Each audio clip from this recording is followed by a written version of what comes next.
Good morning, everybody. We are on the air. Thank you, Andre.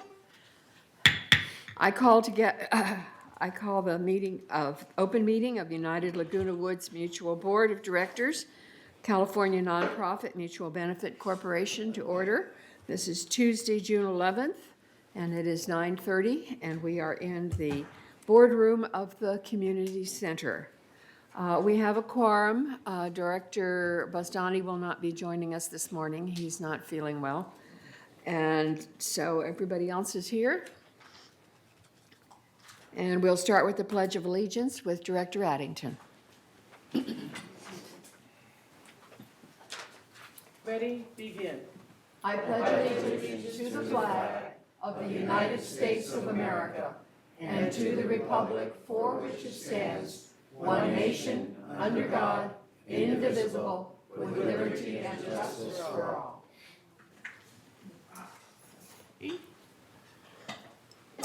All right, I think I saw Brooke coming in back there. And of course we have our wonderful TV6 upstairs. So media is here. May I have a motion, please, to approve the agenda? Make a motion. Okay, Carl, second Cash. And are there any objections? All right, we pass it without objection.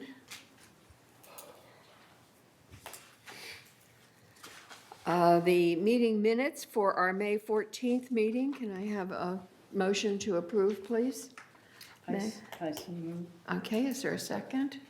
Okay, Maggie and Manuel.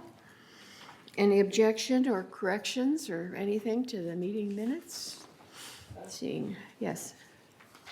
I found something that wasn't a big deal, and I don't know if I marked it or not, and I can't find it quickly. It wasn't. All right, if it's not a big deal, it's probably a Scribner's, and when you find it, let's let Cheryl know, and she can change it before it's posted. Okay, so those pass without objection. Report of the chair. Hopefully, we're going to have a nice short meeting this morning. It looks like from our agenda that we're going to be able to do that. I appreciate that. I want to remind everybody out there that we are getting into the season for elections. The elections are in September, but nominations go in July, and that's only a month away. And we're hoping that we can get interest from those of you out in the community who would like to serve on this board. And there's going to be a meeting, oh boy, and I didn't write it down. Cheryl, when is the meet and greet? June 18th at June 5 o'clock. 18th, here in the boardroom. And if you're at all interested in running for the board, please come just to meet the directors, talk to us one-on-one, find out what's going on, get an idea of what the election calendar is and that kind of thing. So just an informational meeting. You don't commit to anything by coming, but I hope any of you who are interested will come. We have so much talent out there in the community that I would like to see some of that on our board. Okay, it's time for our open forum. At this time, members may address our board of directors. Items that are not on the agenda, if they're on the agenda, please fill out a card and give it to Cheryl, whoever over there, or whether it's Dennis or Cheryl. Daniel, is he collecting the cards? Okay. And you can speak at the time that we go over that item.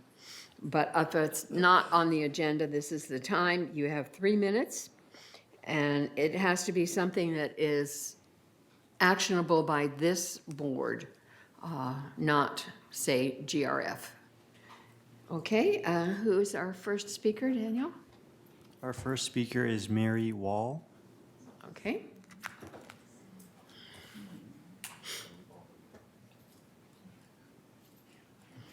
Good morning, Mary.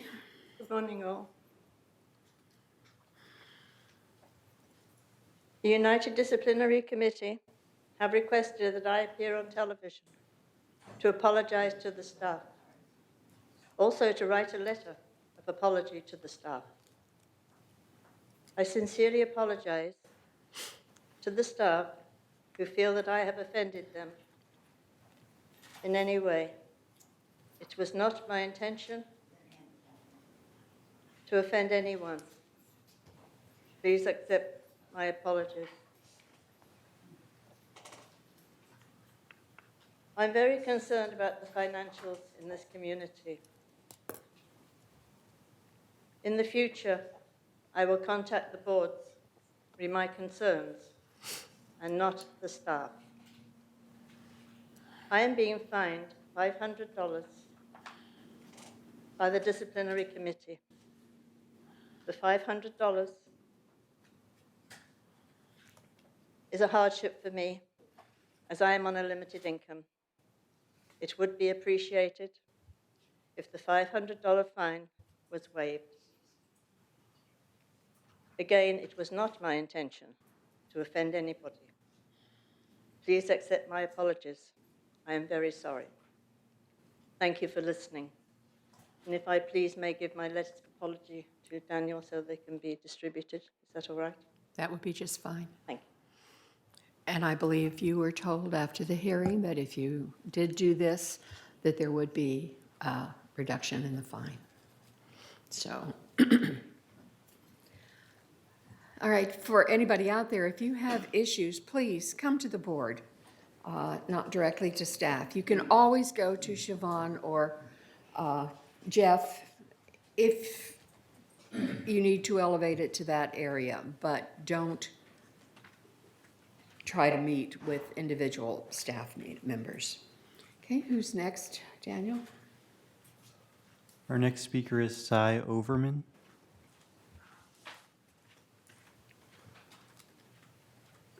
Good morning. Good morning. My name is Cy Overman. I live at 946A Avenida Carmel. And I'm primarily here for an update on what I spoke about last month, and that is the dust that's emanating from the landscape carts that come from there, wherever they come from, across the way, and come out onto Avenida Carmel. There's no more rain now until probably Thanksgiving or so, so it's getting worse as the days go by. And I did see 3 gentlemen there with white shirts and neckties looking the thing over. I just wondered if there's been any progress on that front. There's many ways to tackle this. It's not a big deal. It's probably half a football field that we're dealing with, about 40, 50 yards maybe. It just needs to be somehow settled down. You could do it with blacktop, you could do it with gravel, you could do it with many ways, but presently now it's really coming I in. have a report on that. Right, we will have a report when you are finished. Okay. The second issue, and as I said, I'm in the process of remodeling this place. I'm not even there yet. I live at 947, which is only one building over, so I'm back and forth a lot during the day. And I've already caught 3 transients jumping the fence right at the very corner of our property, at the corner of where the carts come and the back wall behind UPS, behind the shopping center there. Apparently it's a very handy little spot for the transients to sit back there and drink their wine or whatever they're doing back there. But I have caught 3 already. They're young men. They jumped the wall. It's not anything to them. I suggest we look into this. I've spoken with the sheriffs, spoken with security. As I said, I physically caught 3, apprehended 1 myself, and I'm a little old for that kind of work now, so I'd like to not be doing that. But I think, even though it's unsightly, would recommend maybe some barbed wire strung across the top of these spikes that we just put in there. But what we have now is no deterrent for these young men. In fact, I followed one. I knew he wasn't a resident of ours. He was in bare feet, quite dirty, and had some blankets. He walked right across there, and he was over that wall within 10 seconds. So that has to be addressed. Another way we could possibly do it is bougainvilleas, maybe, and get something with some kind of something like that. Thorns, yeah. You had it further down between our carports. There's some magnificent bougainvilleas. I don't know why it didn't go all the way across. That would do it, but of course that would take years and years to get it to a point where it would be high enough. But anyway, I hope we can do something with that, because that's definitely a spot where they can just come right over. And we all know that this situation is getting worse if you read the paper and watch the news. We got a lot of people coming in from our southern border. So I think we should look into this, because it's only going to get worse. Okay, Thank you. All right, as always, we will answer these questions when everybody else is finished, but we do have an answer for you as well. All right, next, Daniel. Maxine McIntosh.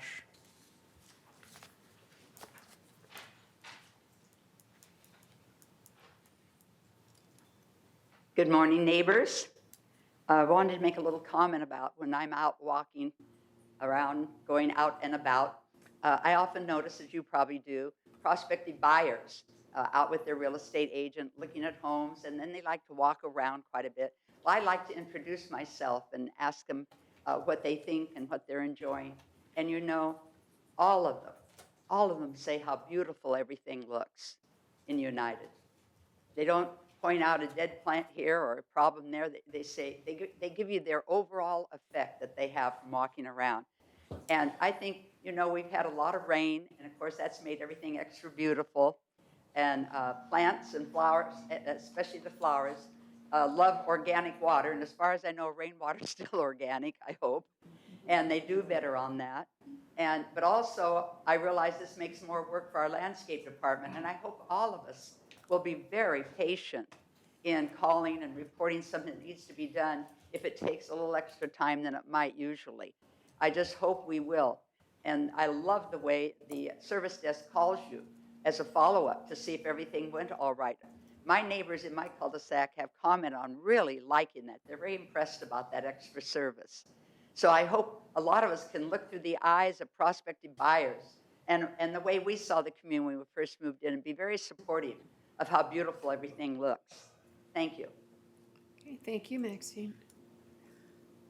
Next. Next speaker is Alana Joy Bourne.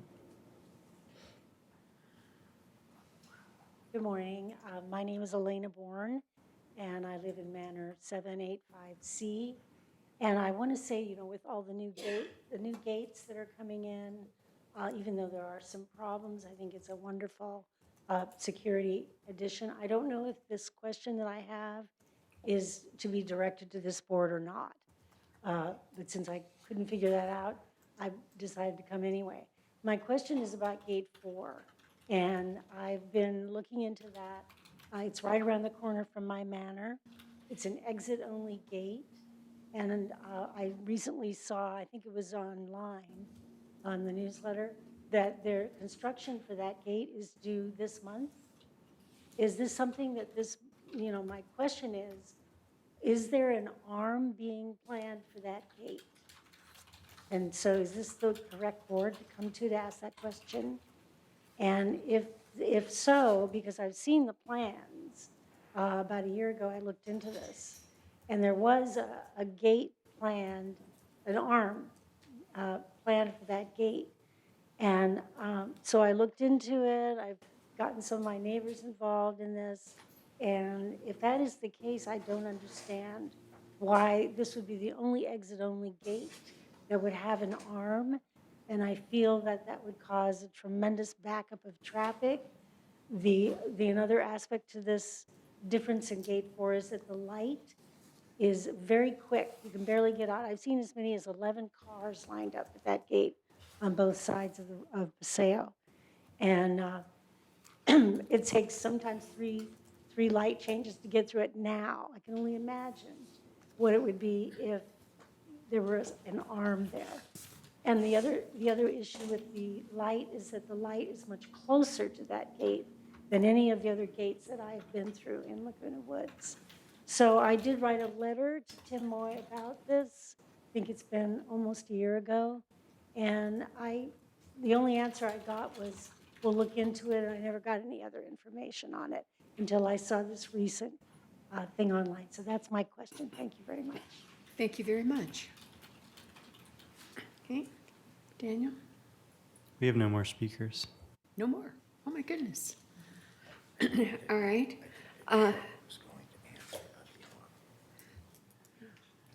There are, first of all, I'm going to call on Director Margolis to do the update on the ones that we had from last time, and then we'll talk about some of the ones from this time.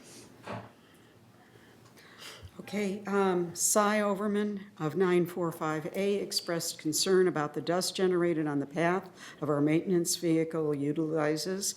The Maintenance and Landscape and Recreation Department investigated the problem. Efforts are ongoing. They're looking at using decomposed granite for half the path and then asphalt for the other half, and that will be done as soon as they can get it going. So that is going to be taken care of. Maxine McIntyre of 68C spoke in favor of SB 734, election by acclamation, recommended posting signs for the laundry rooms of 8.5 by 11, and raised a concern about Clubhouse 1's tables being held together by duct tape. The board voted down the increased size for postings in the laundry room. Brian Gruner and the recreation staff followed up on the Clubhouse 1 tables, and they are being replaced. And that's my report for today. Thank you. Thank you very much. Going back to Cy, the city of Laguna Woods will not allow us to do any barbed wire. Barbed wire is out. We can leave what's on there, old, rusted, falling apart, until we have the money and the resources to put up the shepherd's crooks. But we can certainly look at that area and see if there's something that we can do, whether it's with landscape or whatever. And I'm sure that Jeff and Siobhan took down that issue. It has been an issue in the past with that particular shopping center. Yes, Cash? Madam Chair, we need to have that tape for our people who can't, the tape on the translation or whatever you call it, the recording. Oh, okay. All right, thank you. Because I can't hear right half the time. Okay. Maxine, glad to hear. I hear the same thing. People come into this village and just love the way it looks. Really, the only complaints or the issues that we do here are people who have lived here for a while and have an individual specific thing. Generally, and again, I've said this many times, there's a big difference between landscape and gardening. And our landscaping is really excellent. And people come in and just ooh and ah about how pretty it looks.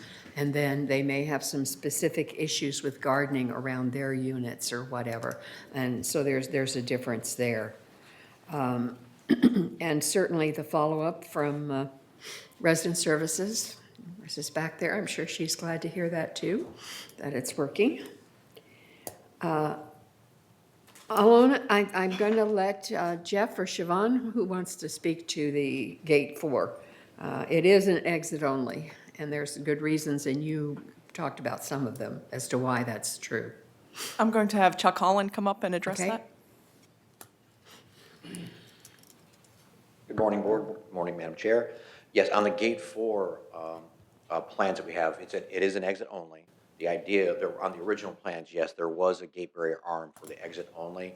That was to deter traffic from coming inbound when the gate was open, but the plans have changed. There is no arm at Gate 4 any longer, so when that gate opens back up after we finish construction, it'll operate exactly how it is right now. There'll be a gate arm there, a gate fencing. In the morning, it will open up, and it'll stay open all day long, and then in evening time, it will close. The good thing about this, it'll be on a timer and a schedule, so we don't have to have one of the gate ambassadors to run out there to pull the chain, pull the fence in and lock it, so it'll do it automatically. So that got removed from the plan. Okay, thank you very much. All right, are there any other answers to our people? Cash and then Director Armenteros? Me? Yes. Yeah, I would like to comment on all of these. First will be Mary Walls. I really appreciate you coming up and apologizing. It takes a big heart.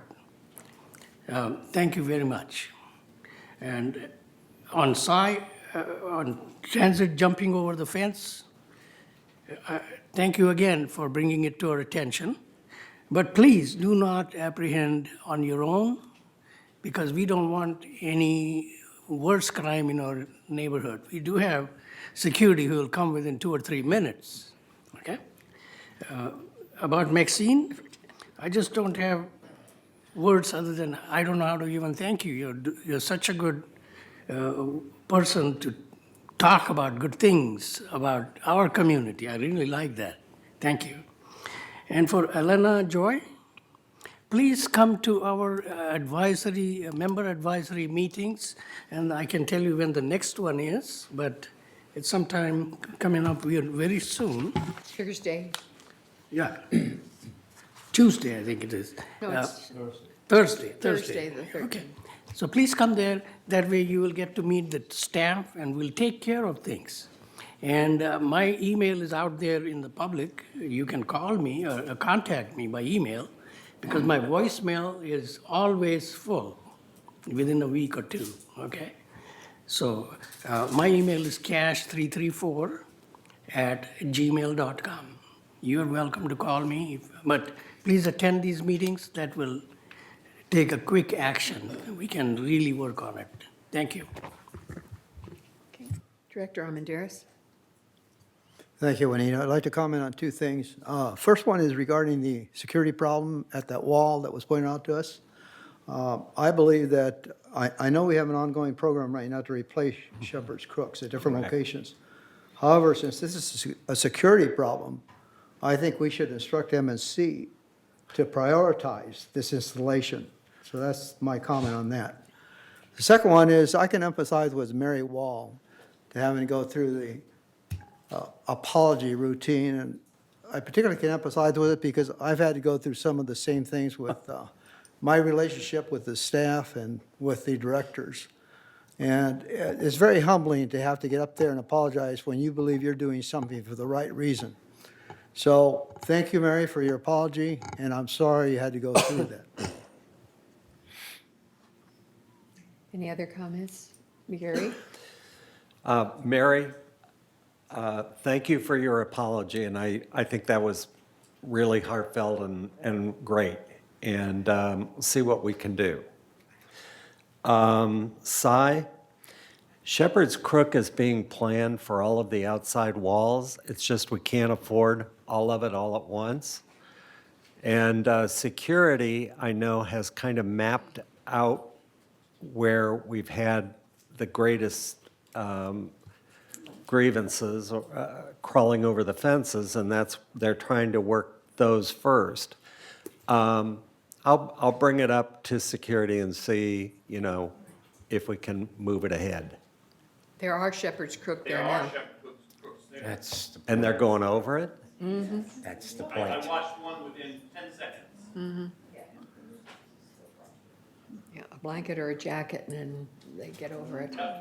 Oh, That was one of the okay. first areas because it was so prevalent that we put the Shepherd's Crook in. So maybe Bougainvillea or some other landscaping. Maybe a lion. Yeah. Carl?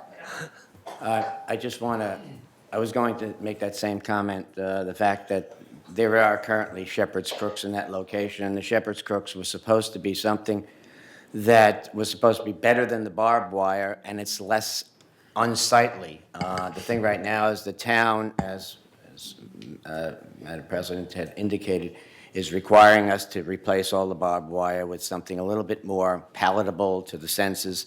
And we went with the Shepherd's Crook, feeling that that was going to be both a deterrent and also be something that looks very nice, okay? And what you're telling me right now is that these people are bounding over this fence, okay, very easily. So we probably definitely need to look into that, especially in those areas where it is obscured from the public, like behind the shopping centers or what have you. So as a MNC, GRF MNC is tomorrow, I could possibly bring that up. Thanks. Thank you. Gary? And also, maybe we need to be going to the city and talking to them about some alternatives. I don't know if we'll get anywhere, but if people are crawling over that Shepherd's Crook, then something else needs to be done. Okay, yes, Andre? First, about Mary's apology, I really appreciate that you're doing the right thing here. Honestly, I have to appreciate your help, that it's through you that I understand from David Sterling law that every member of this community is allowed to access financial information and is required to provide that kind of information. So it's really good that you get into those things and watching the money for us. I really appreciate that. However, the rule here is that we don't want to interrupt staff's work schedule, and so if you have anybody has any question and any interest in looking into these things, feel free to make the request, follow the rule. I mean, emphasize on follow the rule. And then if you have any questions, follow the rule and bring it to us. We'll look into that. Apparently, we are currently we are on the board. We are required to look into those and sign them off. And honestly, there are over 2,000 pages of a general ledger that we need to study. So at this point, we are trying to find out any easy way to find the answers. Right now, it's just paper shape, paper, and we can. It's electronic paper type of thing, and we really cannot, find any information there. So hopefully we'll find things more faster and speak for you. As far as harassment, I have to let you know that both Director Armendariz and I have been accused harassment before, and that's why we got on the board and trying to figure out what exactly. And in my case, I was accused of harassment somebody which I never talked to. Okay, but anyway, so I'm on the board. That's why I'm speaking for the residents. Okay, but I really appreciate your information and your due diligence helping us solve these issues. Second thing is about Sai's talk about transient jumping over fence. We know that, 3 years ago, 5 years ago, all the time. However, we have to make our community less attractive to the transients. From what I understand, the transient came to our community, there are several reasons. First, clubhouse bath. Okay, they sneak into clubhouse taking baths there. So if anybody in the bathroom and taking showers and found something different, please call security. We need to take care of them. Okay. Second thing would be the food. Okay, the food. There are two different sources of food. One is the Clubhouse One, drop-in lounge. There are food there all the time. Okay, so if you see somebody's seems like their life is living in that area. Okay, maybe check it out. Second thing would be the laundry room. I see a lot of the people that leaving their leftover food in the laundry room. Okay, that's a sure way to attract homeless people to your cul-de-sac, next to your manor. So be very careful. Please do not leave any food in that area. Okay, you are the reason that they are coming in. Okay, and as far as Maxine mentioned, there will be landscape because rain. There will be extra work here. I'm sure our chairman has already prepared that, and this year is going to be different. We will not have any reason that why we cannot catch up, and I'm sure that our chairman, landscape chair, is on top of that. We've known this rain for a long, long time, so everything probably, I would hope that everything's already prepared, so don't worry about it, okay? As far as the Gate 4, I think this issue probably is a good discussion, and I'm sure, we talk about it in the Access Security Committee, they will help out solve the problem, okay? And that's basically my comment. Thank you very much for your suggestions. Thank you. All right, Maggie and then Anthony. Thank you. I do not feel that I should respond to every single one because I think they have all been responded to. I wanted to say that the best way to get what you want is to have a civil tongue and a polite manner. And if you do that, you will probably get more effective response and a faster response. And it may not be the response you want, but that will usually be the safest way to try to make contact when you have issues or problems. And I appreciate the well-spoken people today. Everybody was very good. As to the Shepherd's Crook, the temple is concerned about that because we now have all kinds of guards and things at the gates because of issues around the world. And so we were looking at the Shepherd's Crook, and I said, well, we picked it because it was supposed to be impervious to jumping over. I'm very sorry and upset to hear that it isn't, because they will be concerned about that. But that's a security issue, and they will handle that. As far, that Security Access Committee is June 24th. And I think the other things will be held. We haven't had a landscape committee meeting yet, but it sounds like they're on the job for the dust on the horse trail there. Thank you very much. Thank you. I think I've gotten everybody. It's hard to tell from my screen when they have spoken already. All right, let's go on to agenda item number 9, which is the update from VMS. Director Stone.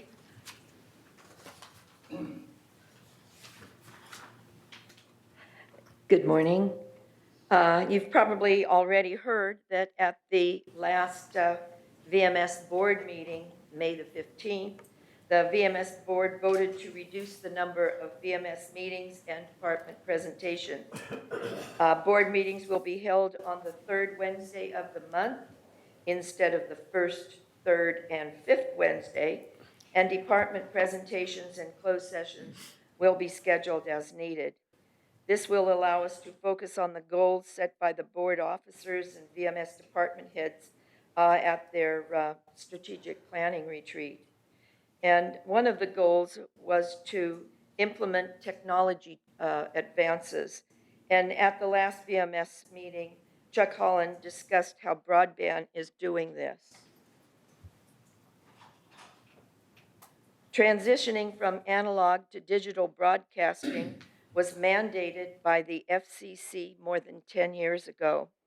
And broadband has slowly removed analog channels until the last analog channel, Channel 3, was removed June the 1st. Benefits of analog removal were over 100 heat-producing analog hardware components were decommissioned. One of the 3 HVAC units necessary for cooling has been shut down. Energy savings of almost 50,000 kilowatt hours equates to a 16% reduction in energy costs. Capital equipment needs have been reduced, and unsupported technology issues are avoided. Do you want a channel guide? If you're still using an analog TV, you need an HD device to get one. The old analog Channel 3 is no longer available. The company is out of business. If you have a digital TV that is plugged directly into the wall, you need an HD device to get a channel guide. Now, channel guides are also available on the internet and the Weekend Register. So it's not like there's not channel guides around. Okay, GRF is a small cable and internet service provider. Consequently, we participate with other small cable providers in a consortium for some cable programming content. We also engage in independent negotiations. In all negotiation, broadband strives to get the best discount rates. Comcast and Cox charge their customers a per unit rate. Broadband negotiates bulk cable agreements at multi-dwelling unit rates, like hotels. Hotels don't pay for every room because they are not always fully booked. Also, Some programming is more popular than others, so costs differ for those. These bulk cable agreements require all cable programming content to be encrypted. If we don't encrypt, we jeopardize the agreements and could lose the $5.9 million cost savings that we have from these agreements. Cable programming content requires an HD device. Having an HD device decodes the encrypted cable programming content that protect our bulk cable agreement savings. It provides an accurate channel guide. It eliminates the need for sub-channels. You don't have to do any more of those decimal point searches. It allows for single HD channel programming lineup. That means no more multi-channels showing the same programs. It makes your TV viewing experience easy and will reduce customer service calls and technical support time. Every home in the community is wired to receive cable television and internet services. High-definition digital service is provided through your assessment. In order to receive all available channels and the TV guide, an HD device is required. So which HD device is best for you? Just a HD converter box to get a high definition, or a whole house TiVo, or premium packages? We have a lot of different broadband service options. High definition service is provided through the assessment, and this chart compares it to other GRF facilities and services. The assessment for 2019 was $19.32, and only 38% of the operating costs were paid by that assessment. This slide shows the basic cost comparison with broadband, Cox, and Spectrum and Dish. And if you'll notice, there's broadband is 1/3 the cost of other cable providers. Broadband costs are increasing for 2020. Programming fees are going up 15%. Transmission fees are going up 21%. Copyright fees are going up 18%. These fees make up 75% of broadband costs. The broadband assessment in 2020 could go up to $24.83.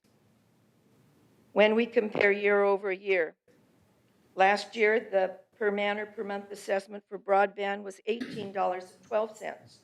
This year the assessment was $19.32. Next year, if we keep the same programs, the assessments would go up to $24.83. When we look over the broadband costs per man or per month for a number of years, this $24.83 is still lower than it was 10 years ago. The big dip that you see in 2011 was the sale of broadband to Connection. When Connection went bankrupt, we bought it back. The big increases are for programming, and increases have been offset by dropping some channels, like Channel 5, KTLA. We dropped that, dropped some of the fees. Programming fees for 2020 with no changes total about $5.4 million. 2 Fox Sports channels make up 35% of the entire programming cost. At the last GRF meeting, staff provided a report proposing that the contracts for Fox Sports West and Fox Sports Prime Ticket not be renewed. They expire December 31st, 2019.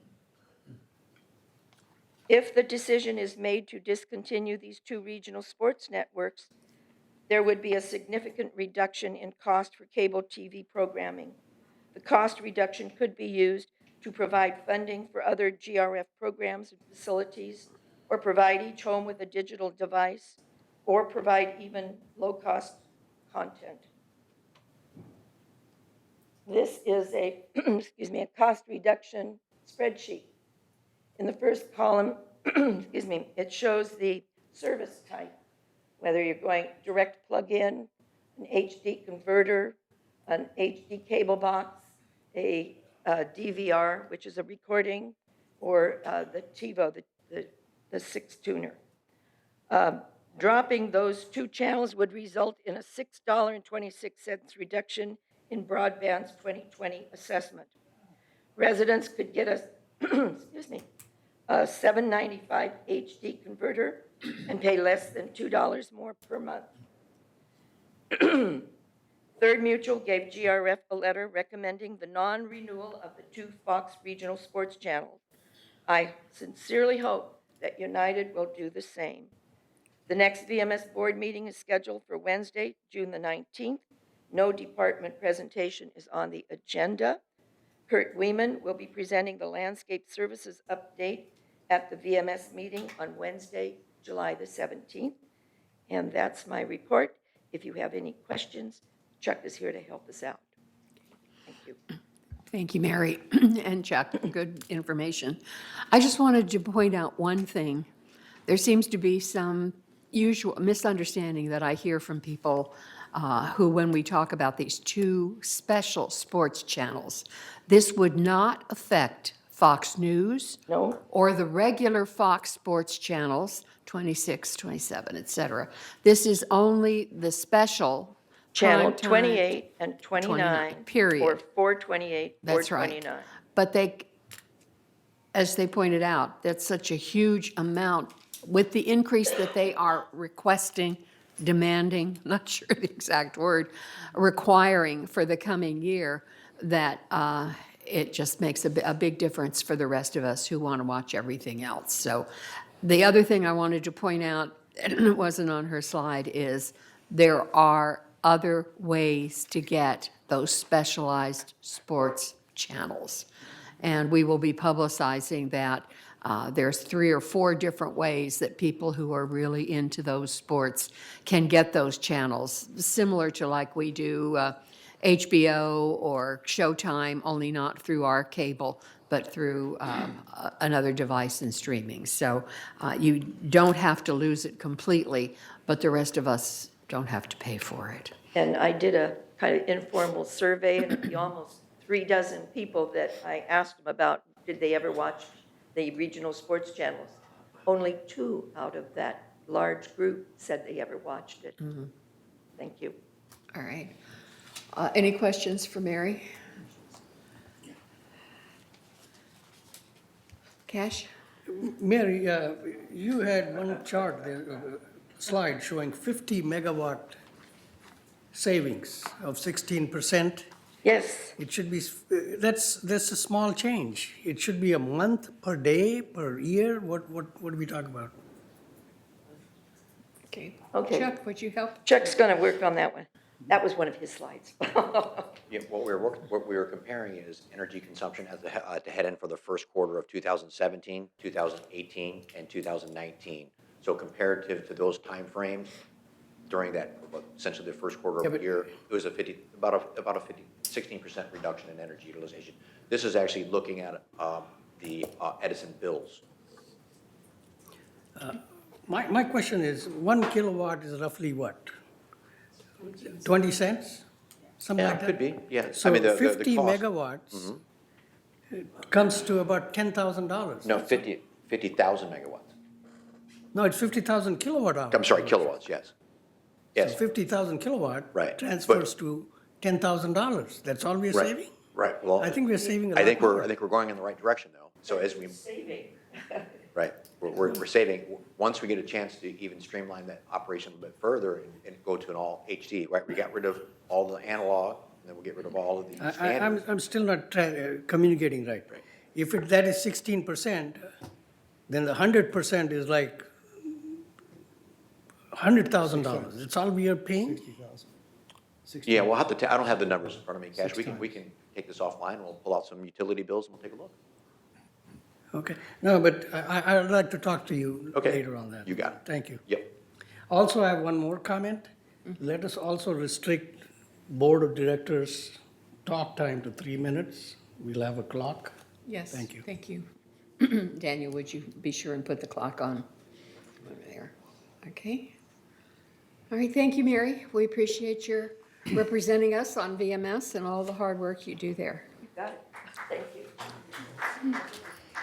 All right, agenda item number 10, our CEO report. Jeff, are you going to start? Yes, thank you, Madam President, to the board. A few items that I wanted to update and just mention. Talking about gate closures, gate 1 and 9 are close to being completed.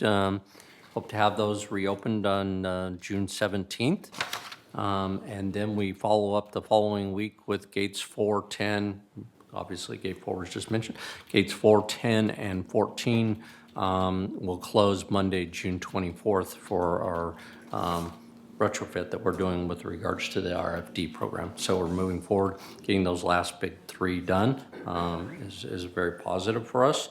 Second thing I wanted to mention was an upcoming event is a reception to celebrate and launch of the Village Centenarian recognition during a special reception on Friday, June 28th from 2 to 3:30 p.m. at the Community Center Boardroom, i.e. here. Celebrate the launch of a Village Centenarian project.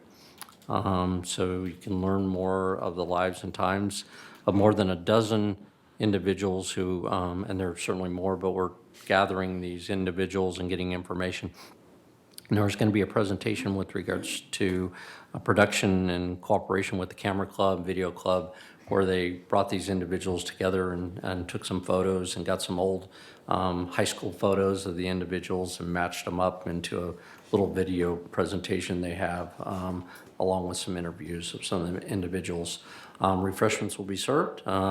Encourage people to come to that if they would like. The next one I wanted to mention is an important issue to all of us, I believe, is how we go about going to the polls and voting. Under the California law that was passed, Senate Bill 450 in 2016, permits counties to conduct elections using voting centers as opposed to voting polling places. So the Orange County has decided with the Board of Supervisors voting for it to direct the Orange County Register of Voters office to consolidate by doing that. But in order to effectually make that work in the most efficient manner, the Orange County Register of Voters is going to hold a community workshop to discuss that with our community, because we have several polling places, so if they're going to condense it, we want to know how that's going to work. Some of these, just to let you know, in the concept and under the law, when you have instead of a specific place where you go, polling place in the sense now you have a center, that center can be open longer. Doesn't have to be open just Tuesdays. It can be open all weekends and stuff like that. So the idea is to spread out and get more people to the ballot. But anyhow, in order to introduce that, the Orange County Register of Voters is going to be here on Friday, June 21st at Clubhouse 5 from 10 a.m. to noon to kind of lay it out and show people how it's going to work. One of the big programs that we operationally have every year in our maintenance to make sure our cul-de-sacs and certain areas keep up the standards that we want. We have an asphalt crack fill work scheduled for June. And for United, the crack fill will take place on Monday, June 10th to Wednesday, June 12th at the cul-de-sacs 18, 30, 32, 39, 46, 49, 51, and 59. So we'll be, and the idea of what you do is, for those that don't know anything about pavement management or those that do, you go in, you crack fill any major cracks that you have, and then you that's prior to doing any seal coat on top of it. So it's again protecting the pavement is for putting as much life into it as possible, so we don't have to go in and do big overlays, which are real expensive. I think just one last thing I wanted to mention was to save the date. It's off in the future a little bit, but I thought I'd bring it up, is Saturday, August 3rd from 11 a.m. to 2 p.m., working with the Recreation Special Event Department to host a Grandparents Fun Day in the village here. So I know we have a few, my guess is we have a few grandparents here, so that would be a nice event. We'll have more details coming in the future. And then, last but not least, just wanted to mention that yesterday, GRF had two special meetings in which they reviewed their operating budget and the capital improvement budget. The take that I probably want to mention, number one, is that relative to fee increases, which was the first meeting to look at the cost of our operations and some recommended fee increases, GRF's perspective was to pretty much maintain the shared services concept in those fee structures. So there wasn't any major fee increases. The percentage changed slightly on resident usage is from 82% and 18% up to 80 and 20. So a 2% increase in that shared service concept. In the area of capital improvements, they saw a $2 million plus increase in the proposed 2020 CPI. The direction was to come back with some, look at some adjustments to that, but we indicated that the $2 projected increase in the assessment for 2020 would cover the cost with the fund balance that we have and with the operation, the projected and planned $2 increase would cover that. But I think GRF wants to look at if we reduced it a little bit, we'd be able to reduce that assessment to $1, or more importantly, set aside enough money that would stay in the reserves that would make sure that that reserve goes on and on and on and is able to handle capital improvements in the future. So at this point in time, the direction is just to have some, come back with some recommended cuts and reductions, but I think the policy is going to be to keep the $2 assessment moving forward. And that's my report for today. Thank you. I was here yesterday all day. I think the meeting was over at 6 o'clock yesterday evening. And I'd like to make just a couple of comments on that. When he talks about the $1 assessment, that's just for the CPI. That does not include the operating budget for GRF. So that will not be the total that we are assessed from GRF. That is not known yet. So this one just talked about the fees for the various entities, and we had hundreds of people here yesterday, overflow crowds over, most of them either golfers or gardeners, who were upset about the fee increases, and the group decided to recommend very little change in that. So I think all of those people can be happy today. The GRF board worked very hard, lots of discussion, lots of it, and they heard what you as residents said. And I was very pleased with how that whole meeting came out.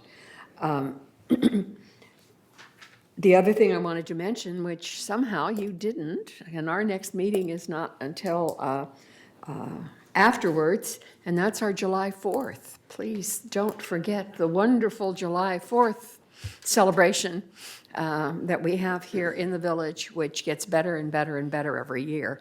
So look for information online and on flyers and all that kind of stuff, because that's coming up, and it is a really wonderful celebration.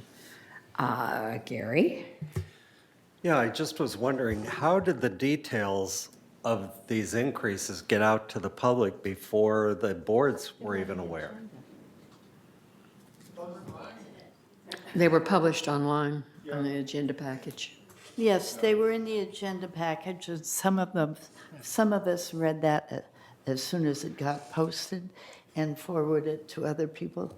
I didn't get a copy, period. If you go on Team Up and hit agenda for that meeting, it had it. It had the whole, everything. And so I just you have to look forwarded for it. that to the golf club. But there were people who looked for it. Anyway, there was a lot of resident interest, and I just want all of you out there who might have been here yesterday to know that you were heard, and there were a lot of changes that were made to what had been published, going to a strictly 50/50 shared cost. And that's basically not what we're doing. That's still a discussion. Shared cost is a big item in this community, and it's not resolved, and it's something we need to continue to look at. I have a lot of people who say, I never ride a bus, I don't want to spend all that money on buses. Or, I never play golf, so why should we spend a lot of money on the golf course? It's very difficult to please everybody, and our responsibility as a board and GRF as a board is to try to balance that out so that we are satisfying as many of you as possible. We know we'll never be able to satisfy everybody. Gary? Yeah, I just want to say that even though it was published or whatever, I'm not sure it should have been published at that point. I think the boards should have been able to discuss before it went out there. Okay, well, Because we wasted a whole day yesterday. well, I'm not sure it was wasted, but it was wasted. educational, but it was very, I can tell you that the GRF Time-consuming. attorney said it had to be in public. right, So that that's it right, couldn't be in closed session based the GRF attorney. right. Right. We have a lot of balancing to do between our board and the GRF board. Finance committee get to review. The answer to that, and Betty explained that, was that in order to meet the timeframe of the budget this year, it had to come to the board for dialogue. If it wanted to go back to committee, which that was a dialogue, we would not be able to put that fee in place for the 2020 year. It would go in place for the 2021. That was an option that the board had, and we presented that to them. And the capital improvement projects, that was the whole afternoon meeting, is a 5-year plan. And it was spread out and showed what we're going to spend over the next 5 years, what is projected, what is proposed. Nothing is ever set in concrete until a board actually approves it. Kesh? First of all, that is not United's topic, so we shouldn't work on that particular thing that he raised. I have one quick question for Jeff. You said something about pavement work on cul-de-sac 51. I would like to know what the date you mentioned there, so I can tell everybody in our cul-de-sac not to park on the streets or wherever you're. There'll be lots of signs. There will be signs? Yeah, but I would like to know the date anyway. Your turn. The crack fill work will be Monday, June 10th to Wednesday, June 12th. The cul-de-sacs again were 18, 30, 32, 39, 46, 49, 51, and 59. So June 12th, June 10th through the 12th. 10th through 12th. Okay. There'll be Thank- all kinds of signs up and notices, so I live as on to which 51 streets or and what I didn't see day. any signs yet. Well, So I haven't seen a sign. okay. All right, next, Director Armandaris. Thank you, Anita. Question I have for Jeff is, how soon will you be coming up with the revised clubhouse rental rates? And the reason I ask that is because the majority of the people that were there were concerned about that topic, and. No, they were mostly golfers. Okay. I saw a lot of people there that were club members, but anyway, the other piece of information that's not given is that for the room rentals, that's just the basic charge, and there's incremental amounts added on there, depending on how many hours you use the room. So I'd like to know when that information will be available that you're going to revise from what was presented yesterday. And the other thing that I wanted to point out, because nobody seemed to understand my comment yesterday, was that figure of the $12 million from non-assessment sources that was used to come up with the shortage in the income for 4 months, that included $4 million budgeted And the source for that $4 million was from the facilities fee that is charged on every escrow close of $5,000. And the shortfall on that was $250,000. So that shouldn't have been a justification for trying to increase room rental rates. So I want to make sure everybody understands that, okay? Totally separate. I don't think that's a matter of discussion for today. All right, Sue? I'm curious as to how you got around the Sterling Act and not bring it through committee, because I believe it should have gone through committee before it was brought forth. And I was very concerned because I noticed that you didn't even understand what the garden stuff was whatsoever, and it should have been through committee. And that was a fire drill that was really poorly managed. Andre? Yes, first, I understand this GRF issue, but we have a representative there for, we elect them, so we need to keep them informed, because the residents are a layer outside of this appointment representative, so we need to represent them and let them know. So I think this is indeed our board issue, United Board issue. Second, I would say response to residents early is good, not troublesome. That's part of the communication. We need to keep the residents informed rather than making decisions in the subcommittees. Board of directors talked about it, come to a conclusion, and then present to the residents. This is one of the problems some of the board committees are having, is that they, the subcommittees make decisions and then inform, say, this is it. And if you are not aware of, tough luck, because you didn't come to the meeting and voice your concern. So this kind of open meeting is probably an excellent way to communicate with our residents, and I fully support that. Anything we talk, a lot of people talk about the communications.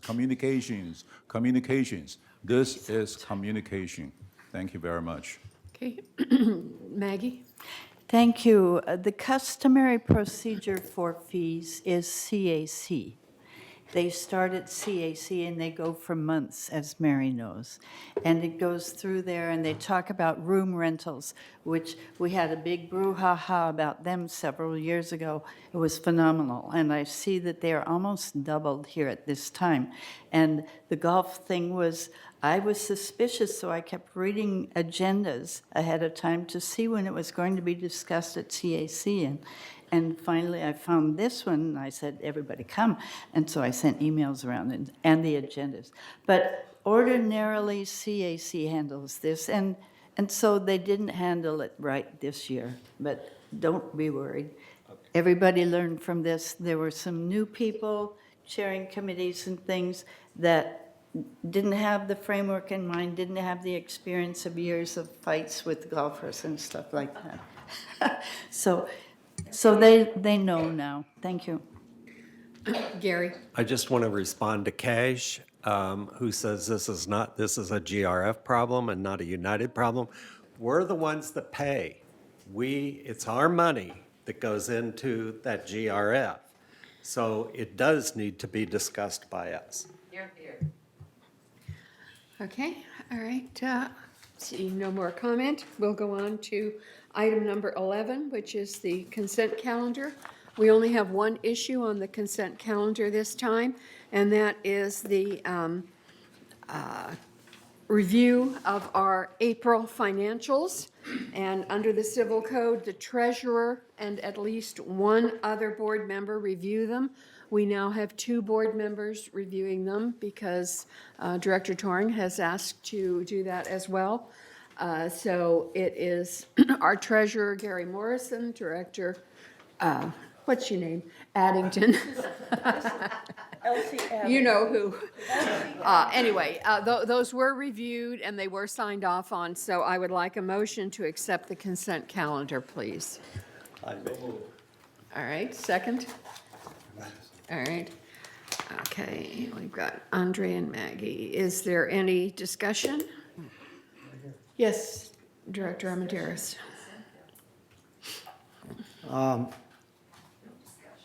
I just have one question before I make my remarks. I guess apparently the subcommittee found nothing wrong with the... Excuse me, on a consent calendar, we don't have discussion. Wait a second. Let me talk to our Yeah, parliamentarian. that's correct. Someone can make a move to take something off the consent calendar, but there's no discussion or debate on the consent calendar.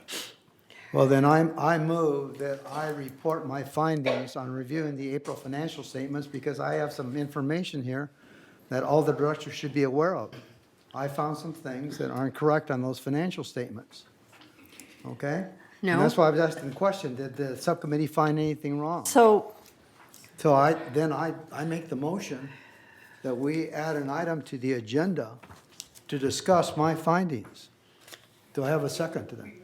I second no, it. We, All right, we are removing 11A from the consent calendar so that it can be discussed, and moving it to 12D, unfinished business, and we'll take it up then.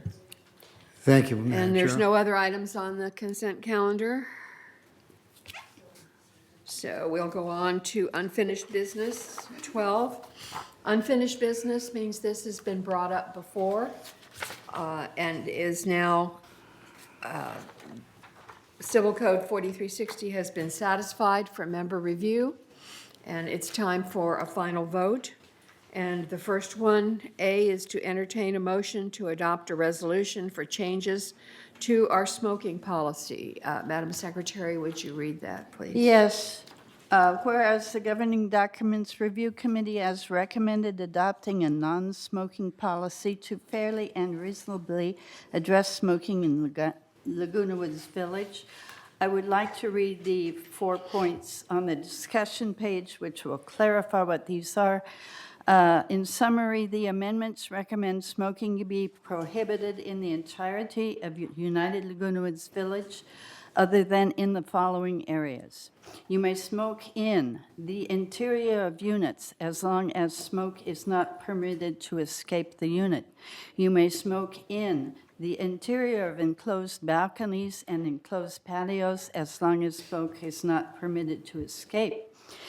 You may smoke in enclosed vehicles as long as smoke is not permitted to escape the vehicle, and any other authorized smoking areas which may be established by the board. Resolved further that Resolution 01-17-54, adopted February 14, 2017, is hereby superseded and canceled, and the officers and agents of this corporation are hereby authorized on behalf of the corporation to carry out this resolution as written. I move this resolution. Do I have a second? Okay, Director Armendaris.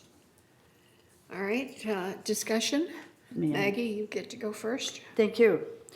We are prohibiting smoking. We are not prohibiting any resident from doing anything except smoking. The Vaping. truth is, and vaping, I'm sorry. You cannot skateboard in the common areas of the village. You cannot fly your drones in the common areas of the village. And if this is passed, you cannot smoke in the common areas of the village. Everyone who has a drone may fly it elsewhere outside, and certainly not in their house unless their house is pretty big. You may skateboard outside if you wish, but not in the village. And now smoking may be done, of course, inside your unit where it doesn't bother anyone, and not and places outside the village where it is okay. We are not restricting the persons. This is not against the person. This is against the activity. Thank you. But I might mention, she keeps saying village, it's United. Yeah. This has not United, been right. adopted in third or in GRF. This is within United. All right, Carl? Yeah, I'd just like to say that I'm going to be voting against this. I think this is a bridge too far. I think that the city ordinance is more than adequate for what it is, and that's what we currently adopt. As far as breathing things are concerned, I live off of Laguna Hills Drive. I breathe more carbon monoxide and various other things that come off the roadway adjacent to that area than I would with smoking here. Hardly anybody smokes in my area. I've never smelt any smoke. How do you enforce such a thing? Are you going to have a policeman at every person's door to make sure that they close their window when they smoke? This is, I think this is a little bit too much, and I'm going to be voting against it. Thank you. Sue? I also am going to be voting against it. I think we have too many rules. We make a rule for each person that requests a rule. If I have a guest who wants to smoke, I don't want them smoking inside my house. I would prefer that they be able to go to the distance away from everybody and smoke. And I believe the city has studied it such that the secondhand smoke is a distance away sufficiently not to inhibit, do any damage to the other person. So I will be voting against it also. All right, Cash? As per Carl and Sue, I am also going to vote against it, primarily because I think we have too many restrictions already. And if someone wants to smoke, the city ordinance and the general ordinances we have already in place are adequate enough. If I have some guests in my house who want to smoke, I do not like smoke in my house because I don't smoke. But then they will have no place to visit me. After a nice dinner, they like to smoke, then what do I do? Thank you. I'm going to vote against it. All right, Gary? I'm voting for it, and the reason is we have all these people who were in here carrying on about Roundup, and yet now here we are with smoke, which is even more toxic to a lot of people that have pulmonary problems, which a lot of older people do. And the city, 20 feet, in my estimation, was for any houses in the area or condos that had 20 feet of space around their condo, which is different than what United Laguna Woods is. Right, the city is public buildings.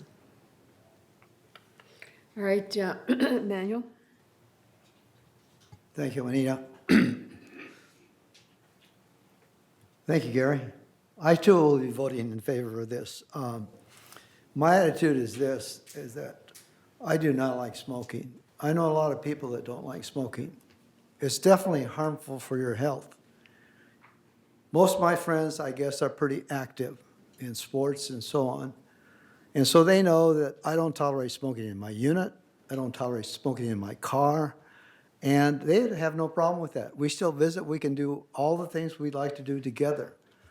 And unfortunately, enough people don't recognize how bad smoking is for you, or else they're willing to take the risk. It's a pleasure they don't want to give up. And it's unfortunate too many things like this that are addictive have prevailed. So I hope majority of us will vote in favor of eliminating the smoking. Thank you. All right, Barbara, you're next. Oh, I'm sorry, Elsie, you're not coming up. I appreciate you can't see it, so I don't Okay, know what to do. I apologize, Barbara. Elsie? First off, there's a lot of people doing a lot of dangerous things around here, like driving cars when it's really, why aren't you walking is much healthier? I'm just throwing that out. So you want to continue? Another one, no, and I want to just throw in little doggies. I adore dogs, but I don't see anybody saying you can't have a dog go poop in the village. And that's then moving into some of the other reasons that some of my co-directors said. I think it's unreasonably harsh. I think it's unenforceable. I think it's got the possibility for building these family feuds that some of our folks in the village seem to get embroiled in, where I saw you smoking, I saw you smoking, I saw you smoking. Well, really? Okay, I think it's mainly, this is the third smoking policy that, if this passes, this will be the third policy we've had since I've lived here, and I haven't lived here 3 years yet. So I really think, how can we expect people to keep up with I think the current policy is strict enough. I think it's reasonable. So that's all I wanted to say. I'll be voting against this. Gary? This is in response to Elsie. The way that this reads right now is not the way it was set up and voted in governing docs, what, a year ago or 2 years ago? We did not have that 20-foot rule in. We voted that you had to be inside your unit with windows and doors closed. No, Now, I the don't know how 20-foot it rule got in is on there. Huh? The 20-foot rule is in there. It's I know it's, item G. I said it's in there, but Mm-hmm. it should not have been in there. It's been in there for a year. Director Akakar, you get a second. This one also does not include vaping or whatever you call that? Oh, yes, it does. It does. This particular resolution, I don't see the word vaping. Yes. All right, page 12A, 1 of 4. No, but on the resolution, I do not see page 4 of 4 should mention it. Page No? 2 of 4 has G, smoking or vaping is defined as da-da-da-da-da-da-da-da. I understand that, but Conditions, number 3, smoking and vaping is prohibited. Director Akakar, I think you have to read the resolution that says we are adopting the policy. Right. The resolution is not the policy. You need to go I back see. and Go- look at the But it doesn't have to policy. be in here? No, the resolution simply adopts the policy, Right. simply. Now it's Barbara's turn. Having been one of the original people to establish a no-smoking building, and that means all 4 units. This was done several years ago legally. It is a document, and I don't know if the new directors are aware of it. And it is something that can be done. I don't know if you've had cases of smoke intrusion. It's miserable. I was a board member, to sit on the board and try to fix this thing. It's terrible because the smoke seeps through the, excuse me, very poor construction. You know, it goes through the vents, it goes through the wallboard. And when that happens, it's very costly. And this is such a simple solution. I don't know why you're against it. You just think it's a rule. Well, you know, it's a good rule. It saves us money, agitation, your time, and really, I don't know if the new members are made aware of this rule that they can do to have a smoke-free building. This is not from smoking, it's something else. And so I really think that this should be presented to the new members at their new member gathering. What is it, once a month you do it or whatever, and tell them that they can do this. It costs $125 for the legal fee. It's all legal. Your attorney will take care of it, and you really should investigate it. So that's all I can say because I've experienced it, and I don't think you should idly vote against it. Thank you, Barbara. All right, seeing no more speakers, Final word, thank you. This can be enforced the way it is enforced now, is that you call compliance, and the officer comes out and enters your place and sees if smoke is coming into your place. I did have a smoker across from me at the building, which is about as far as maybe Ron is, and she smoked out there, and it came into my windows because that's the way the drift was day in, day out. And so my unit was always smoke-filled if I opened the windows on that side, and I only had one window anywhere else. So that's the difficulty. It goes with the flow of air. Some units, they could be 7 feet from your unit, and you will never smell it because the flow of air is in a different direction. But anyway, complaints about this current one and in the new one are handled in the same way by compliance. And a call is made to security, and the officer is sent out, and they make a report and so on, and follows the regular procedures. Thank you, that's all. I might just finish up with a comment that we are not unique. They are banning smoking all over. Whole cities are banning smoking. Quite a few, and there's another one just coming up now. Okay, so I'm going to call for the vote. Oh, I'm sorry, Andre. Okay, looking at page, agenda item 12A, it says about smoking, but it didn't talk about vaping. Looking at page, agenda item 12A, page 2 of 4, it talks about vaping. So I just want to make it a consistency. I don't want people to look at one document and say, oh, it's just smoking, not vaping. Andre, we just talked about Yeah. this. The resolution only says we are adopting the policy. The resolution is not the policy. And the policy itself that comes before that, starting on page 1 of 3, does specifically call out vaping and cigar smoking and May I pipe remind smoking. May I remind the chairman, I'm also talking about policy. Page 1 of 4 is, subject is non-smoking policy. Page 2 of 4 is non-smoking policy. So I am talking about the policies, but they are policies a little bit inconsistent here. And I don't want people to look at one policy and say, oh, this policy says smoking only, and there's no Excuse me, but vaping. page 1 of 4 is a staff report. It is not the policy. So then why do we have that? Thank you. Why do We we have- have that? This, starting on page 2 of 4, Why do we is have the page 1 of 4? non-smoking policy. After the pink sheet. Which is the one will be policy. attached to this resolution? The one that is the policy. Which policy? 2 of 4. So 1 of 4 is not, it No, should not be that's- there. No, that's just a staff report. We have a staff report that goes with every resolution. Okay, so we understand, if I understand it correctly, the attachment 2 on page 2 of 4. Correct. Is. That is the policy. It will be attached to resolution 01-19-XX, non-smoking policy. That will be the Okay, policy. and page 104 will not appear anywhere in this. No, that's Okay. for our benefit. We have a Okay. staff report for everything that we do. Okay, I just wanted to So make just sure look at your, consistency. your titles on all of those. All right, Carl, one more.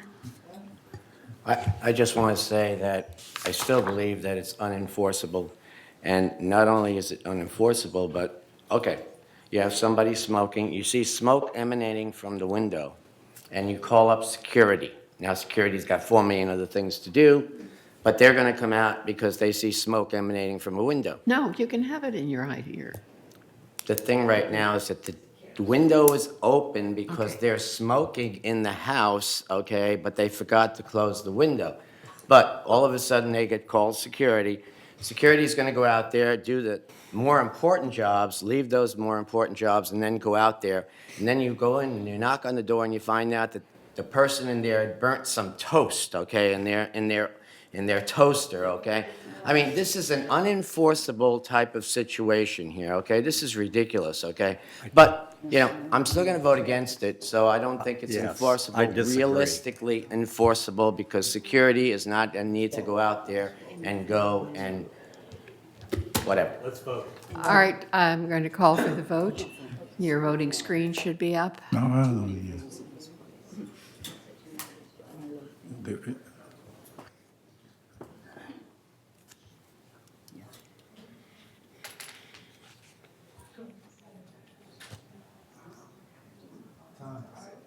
All right, because Director Bastani is not here, it's a tie, and so it fails.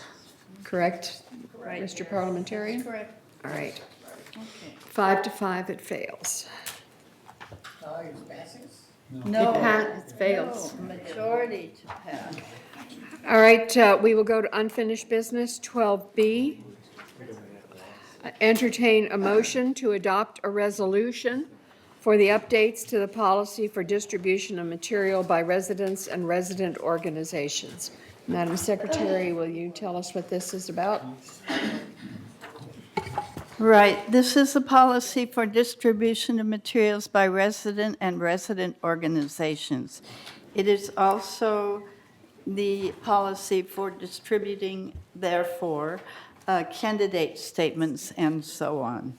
They all fall under the same policy.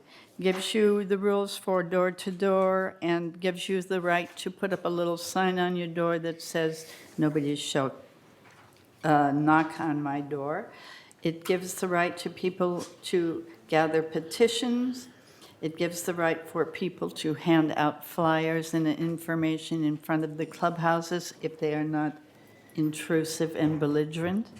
It gives the right to slip things in a secured place under the doormat or place it somewhere where it won't blow away, not in any mail facility. And so this is a policy which has been in effect pretty much for several years now. It ensures that everybody, hopefully, if we remove this is an editorial comment here, if we remove some of the calendars in the laundry rooms, why would a calendar be posted in the laundry room? Then there will be room for, there would be room for 8 or 9, we often have 8 or 9 candidates running, and they would each have room for their own postings. So this is complete and now legally okay. Therefore, be it resolved that Resolution 01-1503, approved on January 13th of 2015, is hereby superseded and canceled, and the officers and agents of this corporation are hereby authorized on behalf of the corporation to carry out the purpose of this resolution. I move this resolution. Okay, is there a second? Okay. Maggie second, and Director Armendariz seconds it. Maggie made the motion. Question. Yes, Andre? I thought the secretary is supposed to read the resolution rather than give her interpretation of the resolution. Mr. Parliamentarian, would you like to weigh in on this? We decided a while ago, in the interest of time, that the secretary could summarize what the resolution is about. Some of our resolutions are 2 and 3 pages, and for the secretary to read the whole resolution was taking up just way too much time. We expect each of our board members to have read the resolution when they got it, so we don't have to read it to them. I think the idea of reading it is not for the benefit of the directors. If it's for there the is a benefit- request- May I? I think the benefit is for the residents to hear it. The resident also has access to it and can read it, and they summarize it, so So if we there's any require them question, to they read can it. do it. Also, remember, this is the second reading. It's been out there for 28 days, so anybody who had any questions about it could have asked those questions at that time, and the resolution was out there and available for anybody to see. I don't think it's good I'll for be happy, communication. I'll be happy to read it. Policy for distribution of materials by residents and resident organizations. It's only going to take a minute. Resolved, June 11, 2019, the Board of Directors of this corporation hereby amends the following policy for the distribution of publications, advertisement, announcements, campaign material, petitions, and related printed material, literature, hereinafter material, by residents or resident organizations on property owned and managed by the United Laguna Woods Mutual, and resolve further any materials for social, political, educational, or non-commercial purposes, including petitions to gather signatures, be distributed to United Mutual residents, shall bear identification as to its source, and any individual or entity distributing such material shall comply with all of the following conditions. Distribution of material. Door-to-door distribution of material shall be permitted as long as the act of distributing such material does not rise to the level of creating a nuisance for Laguna Woods Village residents. B, material that is distributed door-to-door may be secured under the doormat or near the thresholds of front doors or hung from doorknobs, but may not be placed in USPS delivery points or left on vehicles anywhere. Closed gates may not be opened. 2, petitions. Only mutual members or their designated agents are permitted to gather signatures on petitions. The petition must remain in the possession of the signature gatherer. There can be no unattended petitions. 3, posting of material. Postings that do not comply with these rules will be subject to removal. Posting locations are limited to those areas reserved for posting, such as laundry room bulletin boards, and are available only for residents. Only one posting per subject matter, per organization, or per candidate is allowed.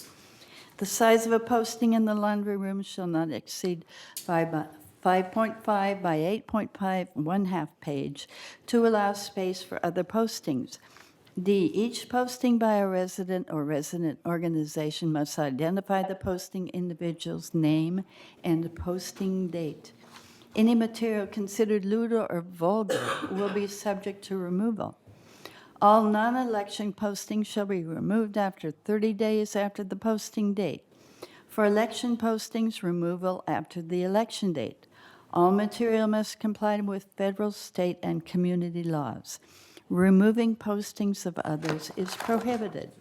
4, knocking on doors. Knocking on doors or ringing of doorbells to contact residents is only permitted weekdays from 10 a.m. to dusk, including national holidays.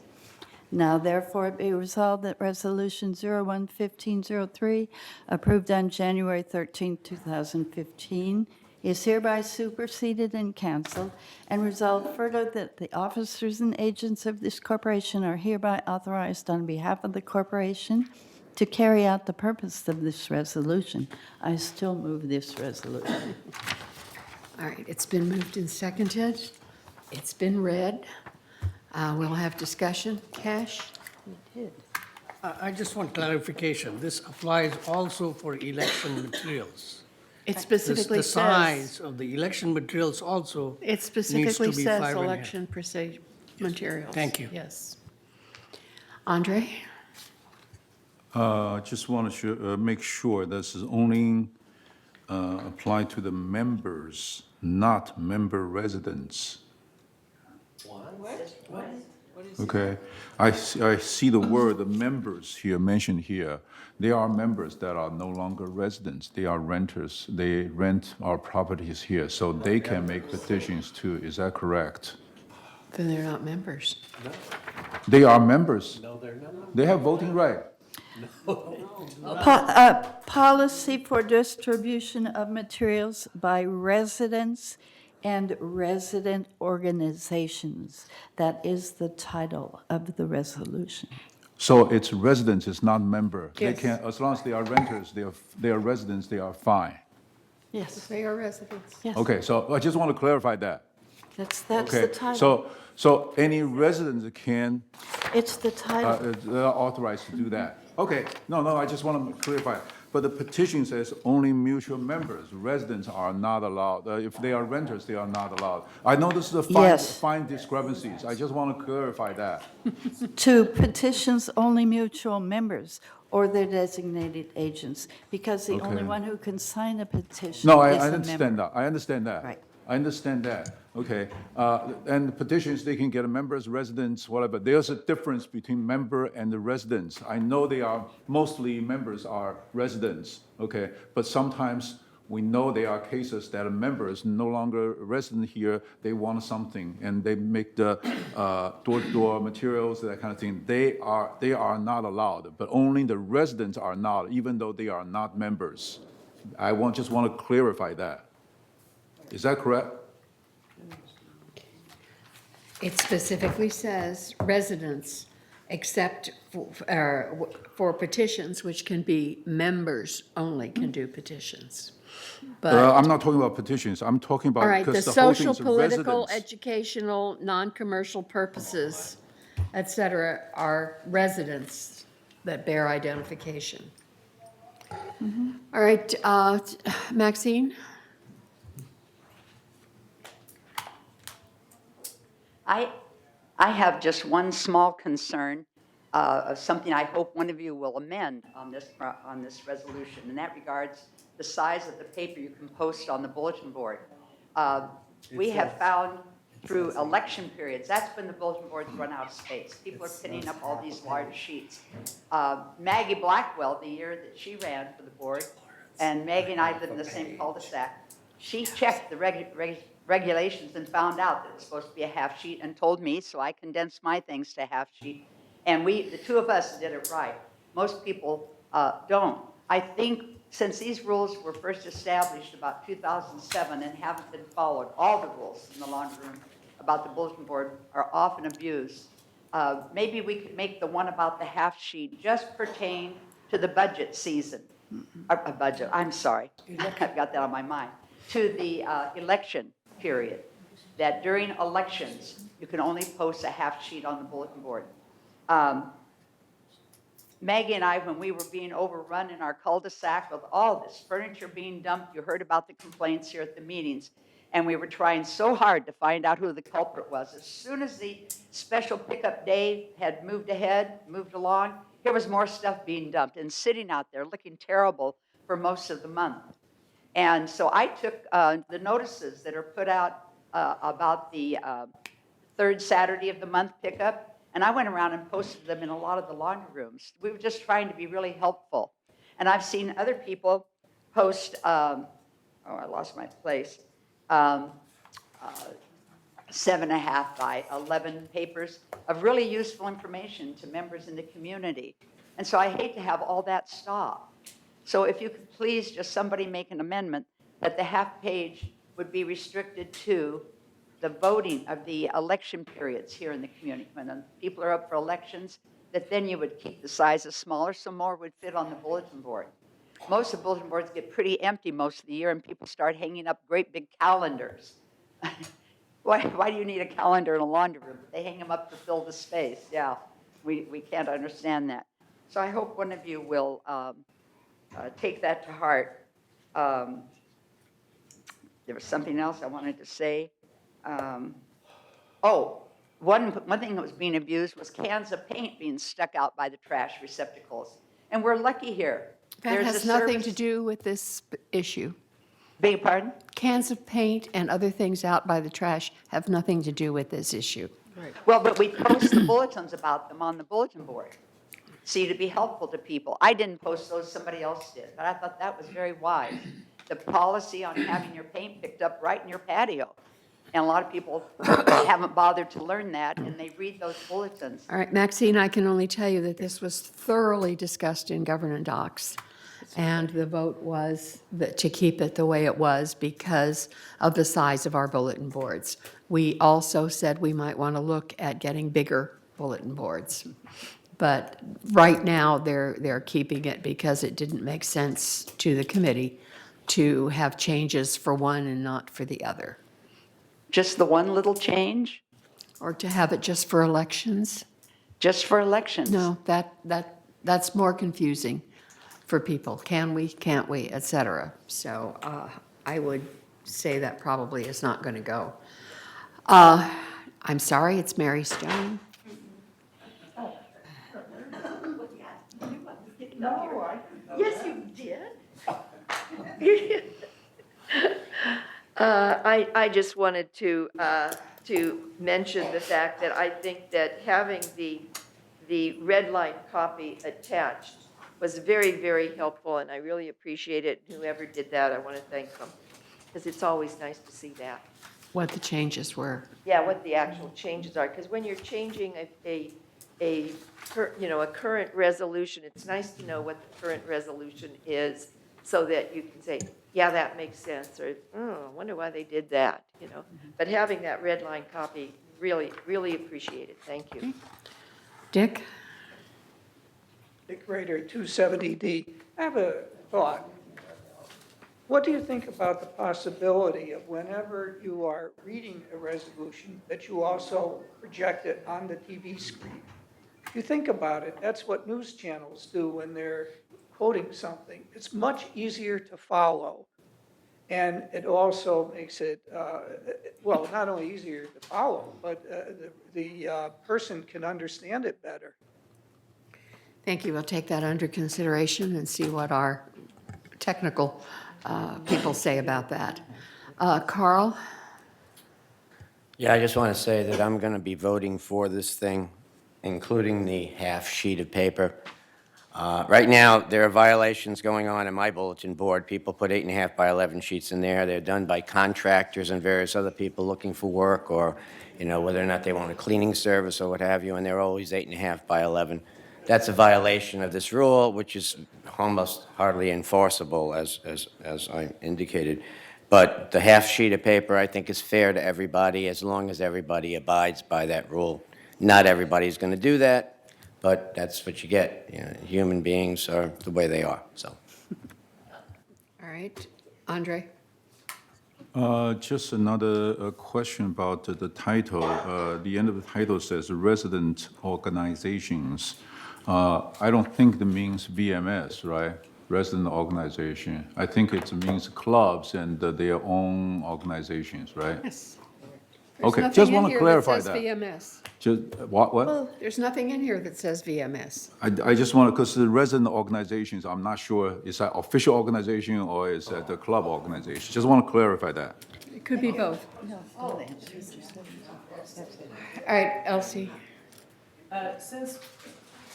Since we're clarifying, Director Torn, I believe that one exception will be the little piece of paper that shows what was the last date the washroom was cleaned. Now, that would be a VMS posting, but I'm assuming that that's legal and that nobody will tear it down, right? Because it's just a calendar of how often the place is cleaned. And Sorry, that was my question, you know. but it's not VMS, advertising for VMS, it's just Is this listing the- VMS allowed to distribute of materials? Of course. But it doesn't say that here. We are not regulating VMS in this resolution. They're not distributing materials. They're putting a sign up about when the laundry room was cleaned. Because when the laundry room is cleaned, that's when the extra stuff is all taken down off the bulletin board. That's what the people do. That's part of the enforcement policy. I apologize that right, I'm so nitpicking, but sometimes, you know, these issues, we ask VMS to follow the policy, and what the policy didn't say mention about VMS. If we don't mention it, that means it's allowed. We need to set up that policy. So as long as we don't say, it doesn't mention your name, you are allowed. Okay, I just want to make All sure. right, Director Armendariz. Thank you, Juanita. I request that we vote, and let's stop this waste of time. Thank you. All right, would you please vote on your screen? What you are voting for is to, the resolution for the update of the policy for distribution of there. And this was basically triggered by a state regulation that will ask us to clarify. Okay.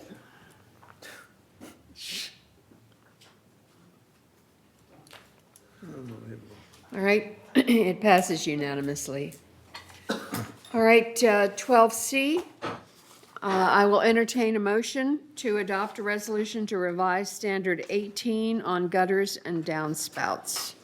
Would you read that, please, Madam Secretary? Thank you. It is the shortened version. I'm only reading the pink page. She's not going to read the policy, she's going to read the resolution. Revised Alteration Standard 18, whoops. Revised Alteration Standard 18 gutters and downspouts. Whereas the Architectural Control and Standards Committee recognizes the need to amend alteration standards and create new alteration standards as necessary. And whereas the Architectural Control and Standards Committee recognizes the need to revise Alteration Standard 18 gutters and downspouts, Now therefore be it resolved June 11th, 2019, that the Board of Directors of this corporation hereby introduces the revisions to Alteration Standard 18 gutters and downspouts attached as part of the official minutes of this meeting. Resolved further that Resolution 01-18-113, adopted November 2018, is hereby superseded and canceled. And resolved further that the officers and agents of this corporation are hereby authorized on behalf of the corporation to carry out this resolution as written. This gives the size and the material and the paint color that must be used in gutter and downspout replacements when they are part of alterations. They have to match whatever it is they are connecting to on the building which belongs to United. I move this resolution. Is there a second? A second. All right. Cash, did you second? Yeah, because it's your committee. All right, discussion? Seeing none, call for the vote.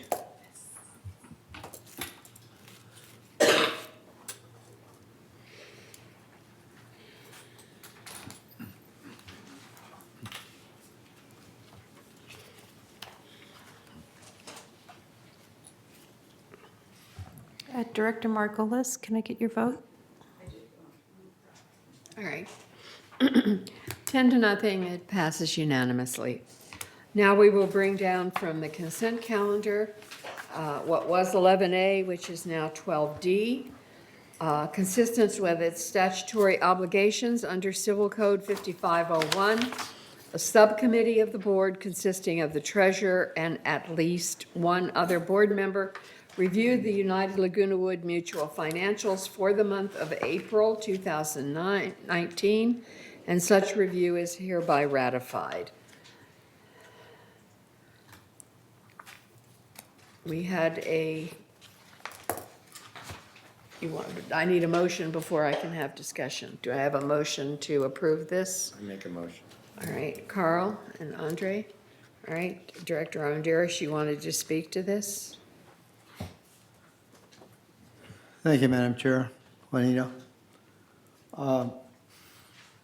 I've got two things to say on this. The first one has to do with the noncompliance. The second one has to do with my findings from reviewing the financial information that was provided. Regarding the noncompliance, it has been readily admitted by Betty Parker, the Chief Financial Officer, that all the funds that come into United are commingled, whether they're funds for reserves or funds for operating. So all the incoming monies are commingled. Same thing with disbursements. All payments, whether they're for operating expenses or for reserve expenditures, they all come out of the same bank account. And if you look at the Davis-Sterling Act and any materials on it, you will see that it's pretty clear that separate accounting is supposed to be maintained for those funds. It also, and this is, subject to debate because there are different interpretations, but it also pretty clearly states that separate financial accounts should be maintained. And the change in the Davis-Sterling Act that's brought about by Civil Code change to 5500 also emphasized that because it talks about reconciling the account for the operating funds and reconciling the account for reserves. And right now, we don't get a report that identifies the funds coming in or going out of each of those accounts. So we're deficient in that respect. The other place where we're not compliant is that if you look at the bank reconciliation, you will see that any standard bank reconciliation would identify the checks outstanding, a detailed list showing the check number, the payee, and the check amount, so that you could take that information if you wanted to and compare it to a check register or compare it to the general ledger and see that it's viable and reliable. That breakdown is not provided, and at April 30th, that figure was $525,307.42. No detail on that. Now, as far as my findings, I reviewed the bank reconciliation, and in addition to not finding that, of course, there's no breakdown between the different funds, whether it's reserve funds or operating funds. And what I found when I looked at that, the bank reconciliation seemed to be okay, but then I went to the general ledger to compare the so-called book balance against the general ledger, and I found that they did not agree. And the bank reconciliation showed a balance of $1,750,098.25. And I'd like to have VMS go back and check that because I'm sure they'll find that I'm right. The general ledger balance and also the figure that's on the financial statement shows a number of $1,748,487.25. That is a difference of $1,611. So I went back to the general ledger, trying to see if I could identify what that discrepancy was. And sure enough, I found that April 30th, there was a journal entry. And it was referenced as GLJ 1001813, recorded April 30th, 2019, to record check number 13368 issued to B. Navarro for $1,611. So with that information, I then went to the check register, see what I could find on checks issued. And sure enough, I found two things. One, I found that on April 16th, there was a check that had been issued to Bernice H. Navarro, again for $1,611. But before that, I had looked for a check number 13368. I wasn't able to find that in April. I found that back in February. It was a check issued to... Excuse me, do we have some privacy issues here, Director Armendariz? I mean, is it I'm telling okay? you what I'm finding. This- I know, but you're using names and things that Oh, you okay, should okay. not in a public meeting. Okay. Again, you've this is also the check used, number, okay. you've also used up your time, so Okay. I Well, wait, strongly I have another thing that's more suggest important than that, okay? that you bring this to the attention of staff. This is not Okay. something we need to go over in this meeting. The marketable securities are not stated at the right amount according to GAAP. That's generally accepted accounting practices. They're overstated by hundreds of thousands of dollars. To me, that's very important, okay? So obviously, this information is not being looked at and trying to be reconciled with the financial statements, okay? So that, to me, is a major, major misreporting. Thank you. Again, that's something that you should take up with our finance department. I have a I take it you don't want to motion know about these things. That's generally the and- attitude of most of the Director directors. Armendariz, we don't need to make comments on it. I have a motion and a second to approve the review by the three staff board members who did this. May I have a vote, please? Yeah, well, I have a request to speak. Please don't ignore me. I have a request to speak. I have a request to speak. Yeah, you've made that very plain. Okay. All right, My time? you may speak. Okay, thank you. I haven't been recognized. I don't want to be called out of order. You are, you should have mentioned before. You should. did I you put send- it right. on here. Okay. I'm one of the extra person that has signed it off, and I have to apologize that I got this request to notify. I was notified on Monday noon time, and I have to sign it off on Tuesday afternoon. So I just signed it off. I haven't got a chance to talk about it, but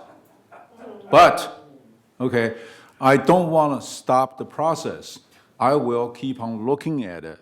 And so I may find some differences or problems in the previous months. For Madam example- Chair, I object. Did he just admit that he signed something that he didn't do? I mean, All right. I think we need to call back this vote because I'm not going to pass it if he signed something that he didn't do. Well, we Okay. had two people that did. Okay, also, I found out there are reports missing in the document. I don't know how it was signed off in the past. And I also asked the help. I'm not a CPA, so I asked help of Director Armendariz to help me out and find out these issues. And I learned how to cross-check these reports, these Point of numbers. order, Madam Chair. Okay, so I will go Point back of and order. check these numbers. All right, that's fine. I don't know if the Point of order. two- all right. What point of order, may I ask? The point of order has already been stated, Madam Chair, that this person, director, is talking about something he didn't read or sign, so we're wasting our time. So what should I do at this point? Should I just say, because I got only one No, day? in notice, the, in should the future, you will do better. You will That's what I check it said. more. That's what That's I said. all we Yeah, need to know. that's what I said. Right now, all we're doing is approving the Yeah. sign-offs that were done on the April meeting, of which Yeah. you were one. Yeah, And we're so- going to vote to approve that. That's all right. Right. So he signed in the. All right, So, may we okay, have the voting I will screen, withdraw please? my signature. No, As, you- Yeah, because you lied there, I think, As in writing, right? Director Addington suggested, I will withdraw my signature because all right, the fine, well, recommendation. we have the other two. All right, Debbie, let's vote on approval of the ones from Director Addington and Morrison. Right.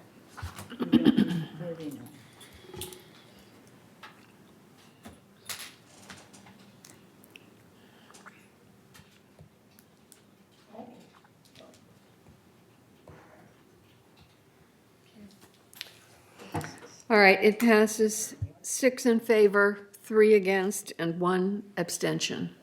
All right, let's go on to new business. We have one item under new business.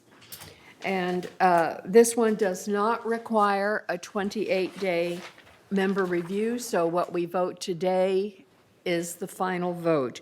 And this is a motion to approve a resolution to discontinue the use of herbicides containing the chemical glyphosate and approve an unbudgeted expense of $15,000 for alternative herbicide products. Would you read that motion, please, Madam Secretary? Thank you. Whereas in response to concerns from the community regarding the safety of the herbicide Roundup and its main ingredient glyphosate, the board directed staff to investigate the potential use of viable alternative products. Whereas staff has determined that viable alternatives exist and are as efficacious as glyphosate, and whereas on April 11, 2019, the Landscape Committee recommended to eliminate the use herbicide Roundup and its main ingredient glyphosate within the mutual, and it has not been using it since. Now therefore be it resolved, June 11, 2019, the Board of Directors does hereby eliminate the use of glyphosate-based products within the mutual. Resolved further, the Board of Directors authorizes an unbudgeted expenditure of $15,000 from the operating fund for the increased cost of alternative herbicides. Resolved further that the officers and agents of this corporation are hereby authorized on behalf of the corporation to carry out this resolution. I move this resolution. Do I have a second? All right, Carl. Is there any discussion on this? I think this is something that has been kicked around for months and months and months, and I'm hoping that we just do the final vote now and it's done. All right, seeing no discussion, let's go to the vote.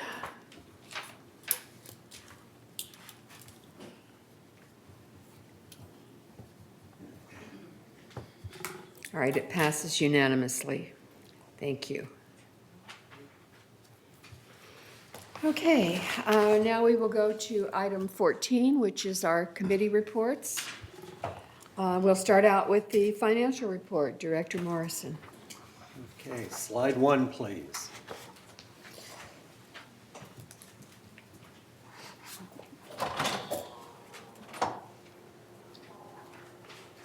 Okay, it's up there. Okay. Through the reporting period of April 30th, 2019, total revenue for United was $14,123,000, compared to expenses of $14,078,000, resulting in net revenue of $45,000,000. I'm sorry. I wish. I wish. In finance, we keep a close eye on the operating portion of our financial results. So the operating fund without depreciation shows a surplus of $486,000 through the reporting period. The chart shows how much of our revenue went into operations, with $9,349,000 coming in from assessments and $500,000 coming from non-assessment revenue. This is compared to the operating expenditures of $9,363,000 after backing out depreciation not funded through operations. We see that there is an operating surplus of $486,000. Slide 3, please. This chart shows the same figures from the income statement, but compared to the budget. So we can see that United ended the period better than budget by $699,000. Okay, slide 4.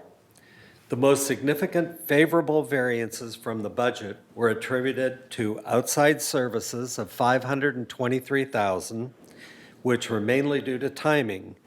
Budgets are spread evenly, and certain reserve expenditures will occur later in the year, which will offset some of this. So for programs such as waistline paving and landscaping renovation, this is going to be affected.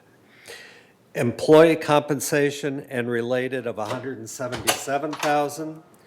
United used less hours than anticipated for M&C programs, so water heater replacements were budgeted to be performed by in-house staff, but are being completed by outside service providers. Further, favorable variance due to negotiated savings in union medical expense at the time of the union contract renewal. Utilities and telephone, $117,000. And this was due to less water usage for irrigation due to rainfall. Our offsetting variance included materials and supplies of $256,000. We had an unfavorable variance due to acceleration of water heater replacements. Contractors are addressing a backlog of water heater replacement work. Slide 5, please. This pie chart shows non-assessment revenues received to date of $652,000 by category, starting with the largest revenue-generating category, fees and charges to residents, followed by interest income, laundry revenue, and so forth. Slide 6. On this pie chart, we see the expenses to date of $14 million, showing that our largest categories of expense are for employee comp and property taxes, followed by outside services, materials and supplies, utilities and telephones, and so forth. Slide 7. The reserve balance on April 30th, 2019 was $21,342,000. Year-to-date contributions and interest to reserves were $4,274,000, while year-to-date expenditures were $4,645,000. Slide 8, please. We compare this to the historical fund balances for the past 5 years on this pie chart, which has averaged $21.5 million. Slide 9. This slide shows resale history from 2017 to 2019. Through April, United sales totaled 92.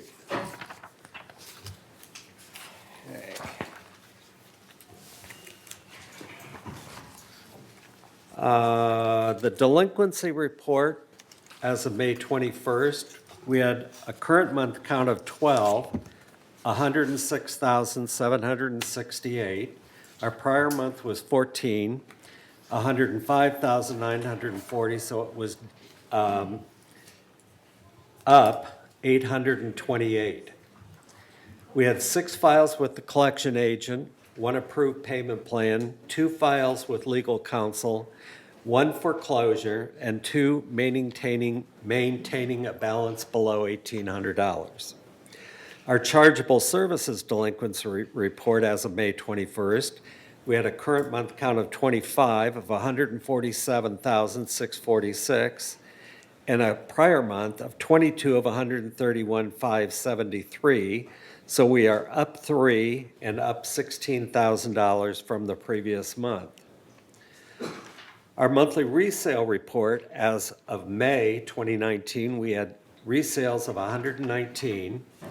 Last year to date, 145, so we were down 26 or 18%. Our sales volume, 31,434,854. Sales volume as of April 2018, 40,789,840. So we were down 9,354,986 or 23%. Our average resale price to date, $263,004. Average resale price last year to date, $280,975. So we're down $17,971 or 6.4%. I want to respond. There was an article, Nextdoor carried an article, one of our directors, Andre Torn, he made comments that he could not understand why the third values were higher than United, and thus insinuating that the trailing prices were a result of board members. I can't believe that a board member that has been in office for 3 years would not know the answers. So here we go. Third buildings are newer. Condos are a concept that more people understand than co-ops and are afraid to buy into something they do not completely understand. To begin with, a co-op is a loan and not a mortgage. And because it's a loan, it's at a higher percentage rate than competing banks and recognition agreements must be signed. Because a co-op provides the lender a share of stock rather than the ability to file liens and evict those in arrears, many banks do not want involved. In fact, we have... It is part of his financial report. No. Out of order. You're out of order. Out of order. You're out of order. Security. You're out of order. Get All right, you're security. out of order. Would you finish your Continue. report, please? Go ahead. Thank you. I want security. Please finish it fast. Enough. You don't do anything fast. Hold it. Gary, please continue your report. In fact, 24 banks have applied and will not sign the documents providing United with monthly assessments until the unit is repossessed and sold. Third buildings are newer. Resales across Moulton include hillside buildings, many with fantastic views. Many units have garages. Many of the homes close to the towers of Gate 14 are fabulous homes. Gates 8, 9, 10, and 11 have a... Point of order. I do not see how a response from one director against an article written by another director has anything to do with financial reporting. This is finance. And it's got nothing to do with it. You All right. just Oh, a responded to CPA? All right, You're enough. a CPA manual. Come on. Hold on. Enough. No. I do the rest. Not now. No. I do the rest. Director Morrison, as treasurer, is I want it giving out. his I do report the on the rest. financial status. Shall we have, All right. I'd like to ask the parliamentarian if this is acceptable, what he's doing right now. The treasurer is giving the treasury report. If you have a problem with the treasury report, that, I don't know what to say about that. He has the floor and he's giving the treasurer's report. This has nothing to do with the report. And there are no questions. This or has nothing to do with debate the on it. report. Yes, it does. yes, it does, if you don't mind. Go ahead. Majority rules, Thank you. All right. and residents can tell what. That's You're out of enough. order. I want him out. Do you need to be escorted from the room? If you want to, Yes. Yes. I'll go. No problem. Should I come back for a closed meeting? Well, I hope so, Well, why don't you kick me out of that too? I'd like to. if you'd wish. No. All right, enough. We don't need comments. Or you'll have to go No too. problem with that. All right. Thank you very much. Would you continue your report, please, Director Morrison? No, okay. Give it to me. Thank you. Are you done? Well, I was, I've It's under Oh, your order. go ahead. Chair's order that I got kicked Okay. out. Make it official. goodbye. Gary. It's not your order, it's chair's order. United Point has... of order. Chair is only responsible Out, for that. out.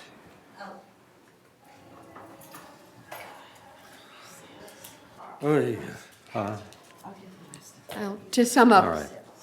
what he's saying is, it's not apples to apples. The resale report, which is part of his report, shows differences. And the differences between United and Third are because of the types of units. They have million-dollar units that we don't.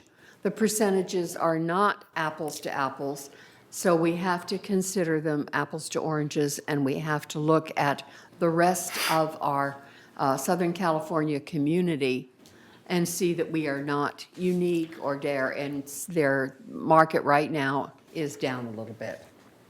So that was all part of his report. So I would like now to call on Director Akrakar for the go ahead. Architectural Control and Standards Committee.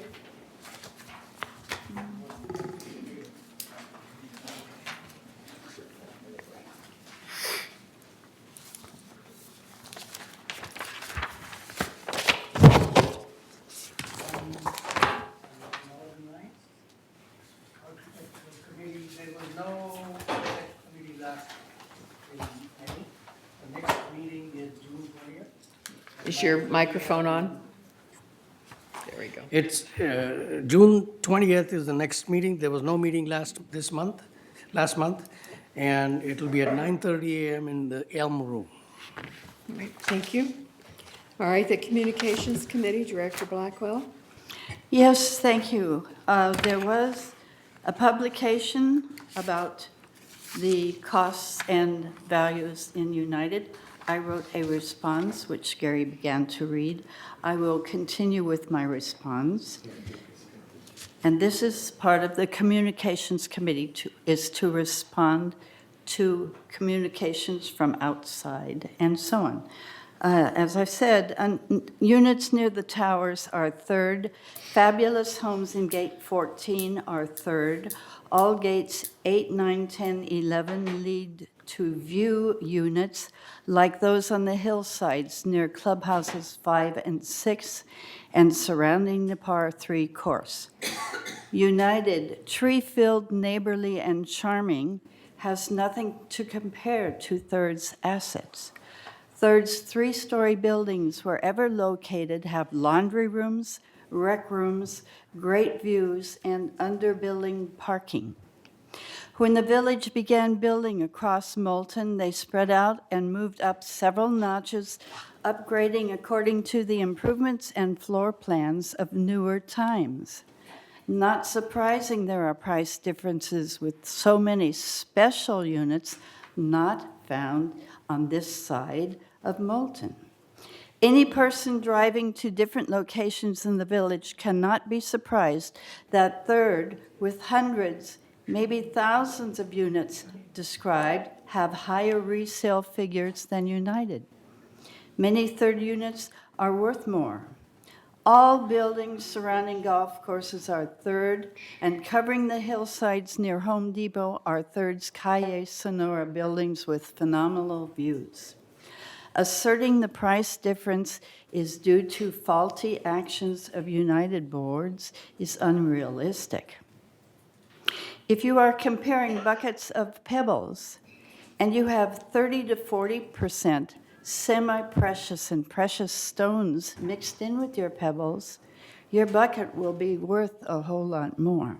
Out of order, that's sufficient. But give me United's peaceful winding walks, pocket gardens, and close neighbors, please. Thank you.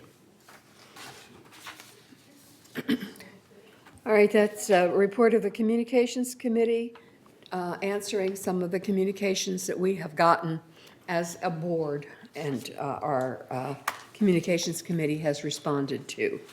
The next one, D, is a report of the Member Hearings Committee. Director Akrakar. Several cases were in front of the committee. One interesting was a neighbor dispute over noise, and that was very well handled. And both were brought in front, they both agreed to do a sound test. And depending on the results of the sound test, the party who is in the wrong will be paying for the unit. It was a well-run meeting.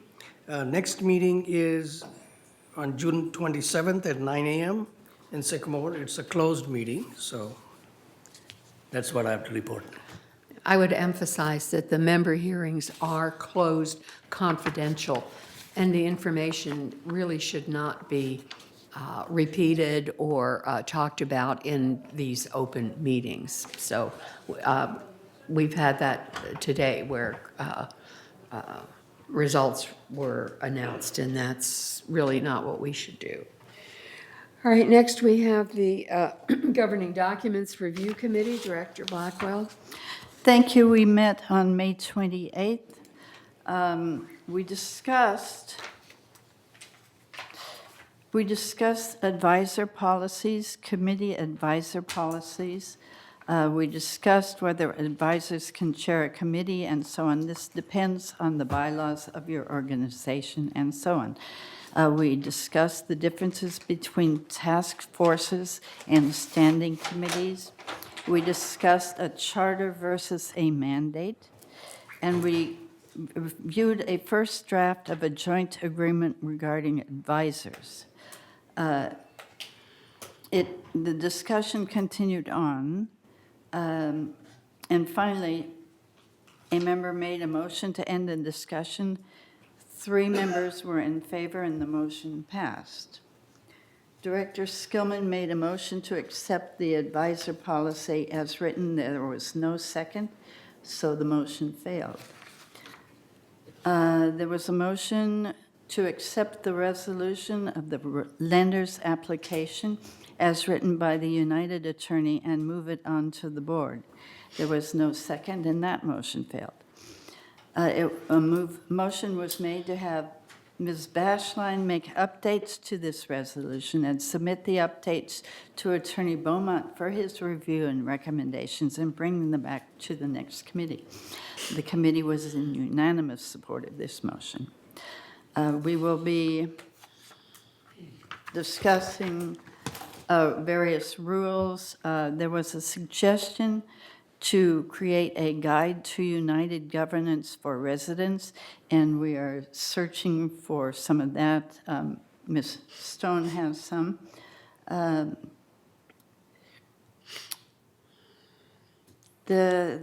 We discussed a move-in and move-out flyer and where that should go and so on. That's it. And our next meeting is June 24th. Thank you. And on to the Landscape Committee, which is also Director Blackwell. Oh, yes, the Landscape Committee, of course, was the passage of the resolution, the formal resolution for not using glyphosate anymore. And the announcement came from staff that we had stopped using glyphosate in April, and so it hasn't been used since then. We are continuing on. They have reorganized the landscape department into slightly different configurations, but the landscape manual itself, the landscape almanac as presented in last year's budget, is still a good delineation of all the activities done by landscape, although they have been slightly reorganized under different headings. So that's all for landscape. Thank you. Our next meeting is Thursday, right? June 13th. Thank you. June 13th. All right, the next report is from the M&C Committee, Director Randazzo. Yeah, thank you. There was no meeting of the M&C Committee in May. Our next meeting is scheduled for June 26th. At that meeting, we're scheduled to discuss the usual ongoing projects in the community, as well as the following specific items. We're going to review water detection devices again, and we'll do an update of the solar power plant task force just to see where we are. All residents are invited, and come join us at 9 a.m. on June 26th in the boardroom. Thanks. All right, and then we have the Resident Advisory Committee, Director Akrakar. Thank you, Chair. this meeting is the place where members are, address their issues and concerns face to face with the staff and us, the committee members.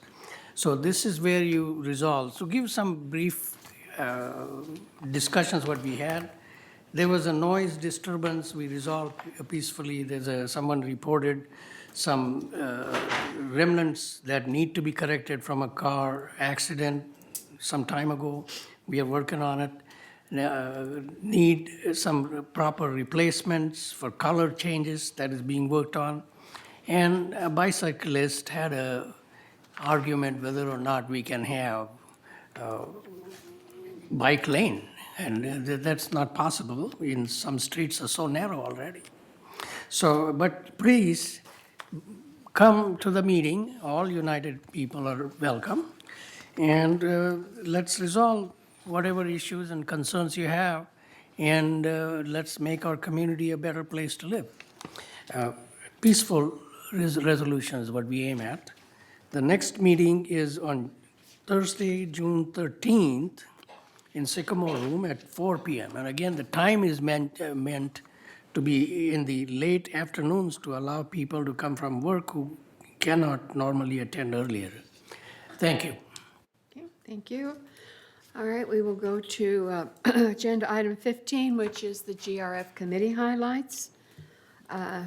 Director Morrison, the Finance Committee. Yeah, first I want to say, because I was interrupted in my committee report by Andre Torng, who obviously has not been taught any manners. All right. So I want to say that meeting No is personal comments. July the 30th. And the Finance Committee, we did not meet in GRF, and our next meeting will be June the 19th. Thank you.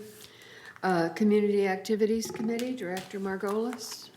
The CAC committee has not met since last time I reported. The next meeting is July 11th at 1:30. The agenda has not been set as yet. The policy for fee changes was not followed, and the fee changes discussed and voted on yesterday by GRF did not go through the CAC committee, which was responsible for reviewing the amenity fees as policy requires us to do, and I'm disappointed in that. Okay. And the next meeting? The next meeting is July 11th at 1:30 p.m. Thank you. Landscape Committee, Director Blackwell. Thank you. We met on May 15th. I think I read this report before. We discussed some things about the creek and so on. The committee decided that it could meet quarterly. And so the next meeting for the committee will be August 21st, if the new quarterly schedule is approved by the GRF board. Thank you. All right, Maintenance and Construction Committee, Director, I'm still going to make you a doctor. Yeah, too late. The GRF M&C Committee, there was no meeting of the M&C Committee in May. However, our next meeting is tomorrow morning. At that meeting, we're scheduled to discuss the ongoing projects in the committee and community regarding GRF. We're also going to be discussing the potential for tennis center building renovation costs. All residents are invited, and that'll be at 9:30 tomorrow morning in this boardroom. Okay, and now a report from the Energy Task Force. The Energy Task Force meeting was held on May 1st, and at our last board meeting, I reported on that particular meeting. The date of our next meeting is July 3rd, and it'll be at 1:30, and it's currently scheduled for the boardroom, but that may change because we think that the venue might not suit itself to the boardroom, but we're going to be seeing whether or not that issue is being with VMS, okay? And but at this particular point in time, it's currently scheduled for the boardroom. All right, Media Communications Committee, Director Blackwell. Thank you. We met May 20th, and there was some surprise that there was a power outage and Southern California Edison did not notify the residents. So that is a different issue, and that will be taken care of.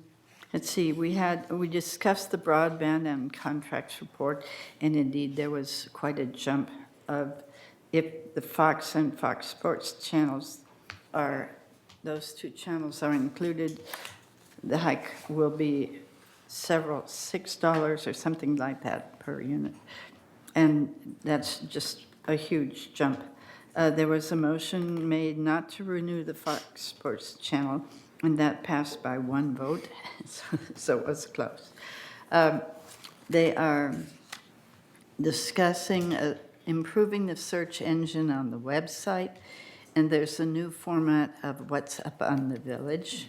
The phone book published by private companies is not 100% accurate. We will be checking more closely with the accuracy and determine whether or not we will include publications given to the village that are not approved by for accuracy by the village. So the phone companies will be contacted for that. Our next meeting is June 17th at 1:30 in the boardroom. Thank you. Okay. The Mobility and Vehicles Committee, Director Addington.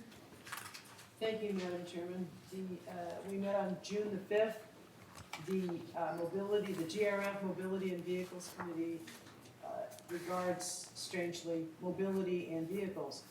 And on the vehicle side of it, we have purchased 3 buses, and this is all the end of a really long, this is the end of a long process, but we've only received delivery, I believe, on 1 of them, and we get 2 in a couple of weeks. And, we're getting 2 in a couple of weeks, and 1 is on order. But after we get these new buses and retire the ones that are worn out or broken, we will have only 3 buses that are still subject to the federal requirements under federal grants.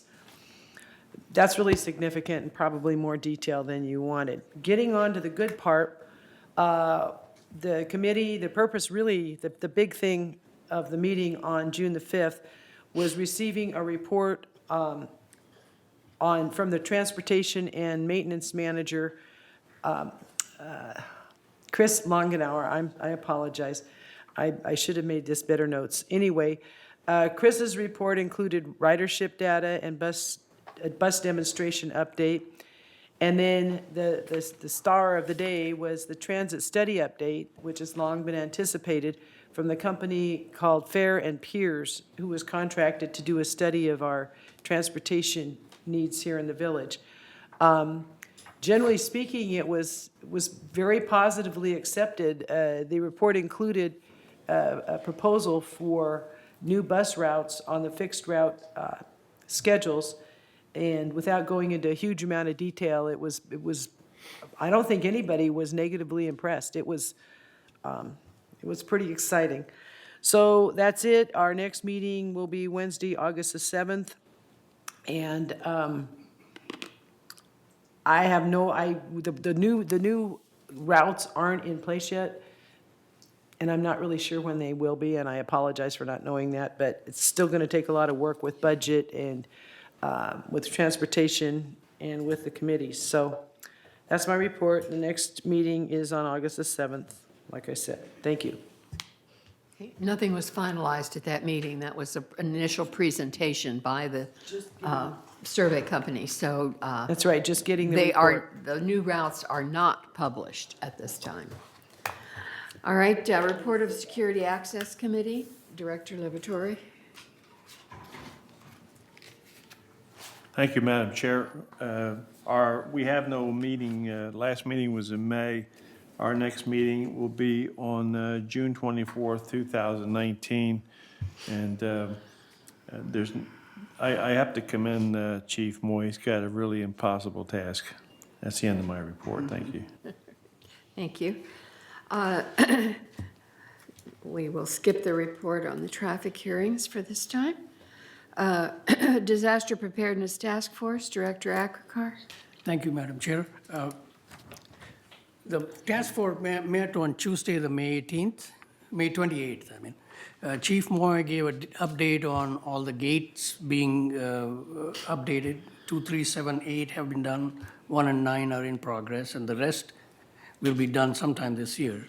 DPTF is considering giving out keychain whistles as a promotional item.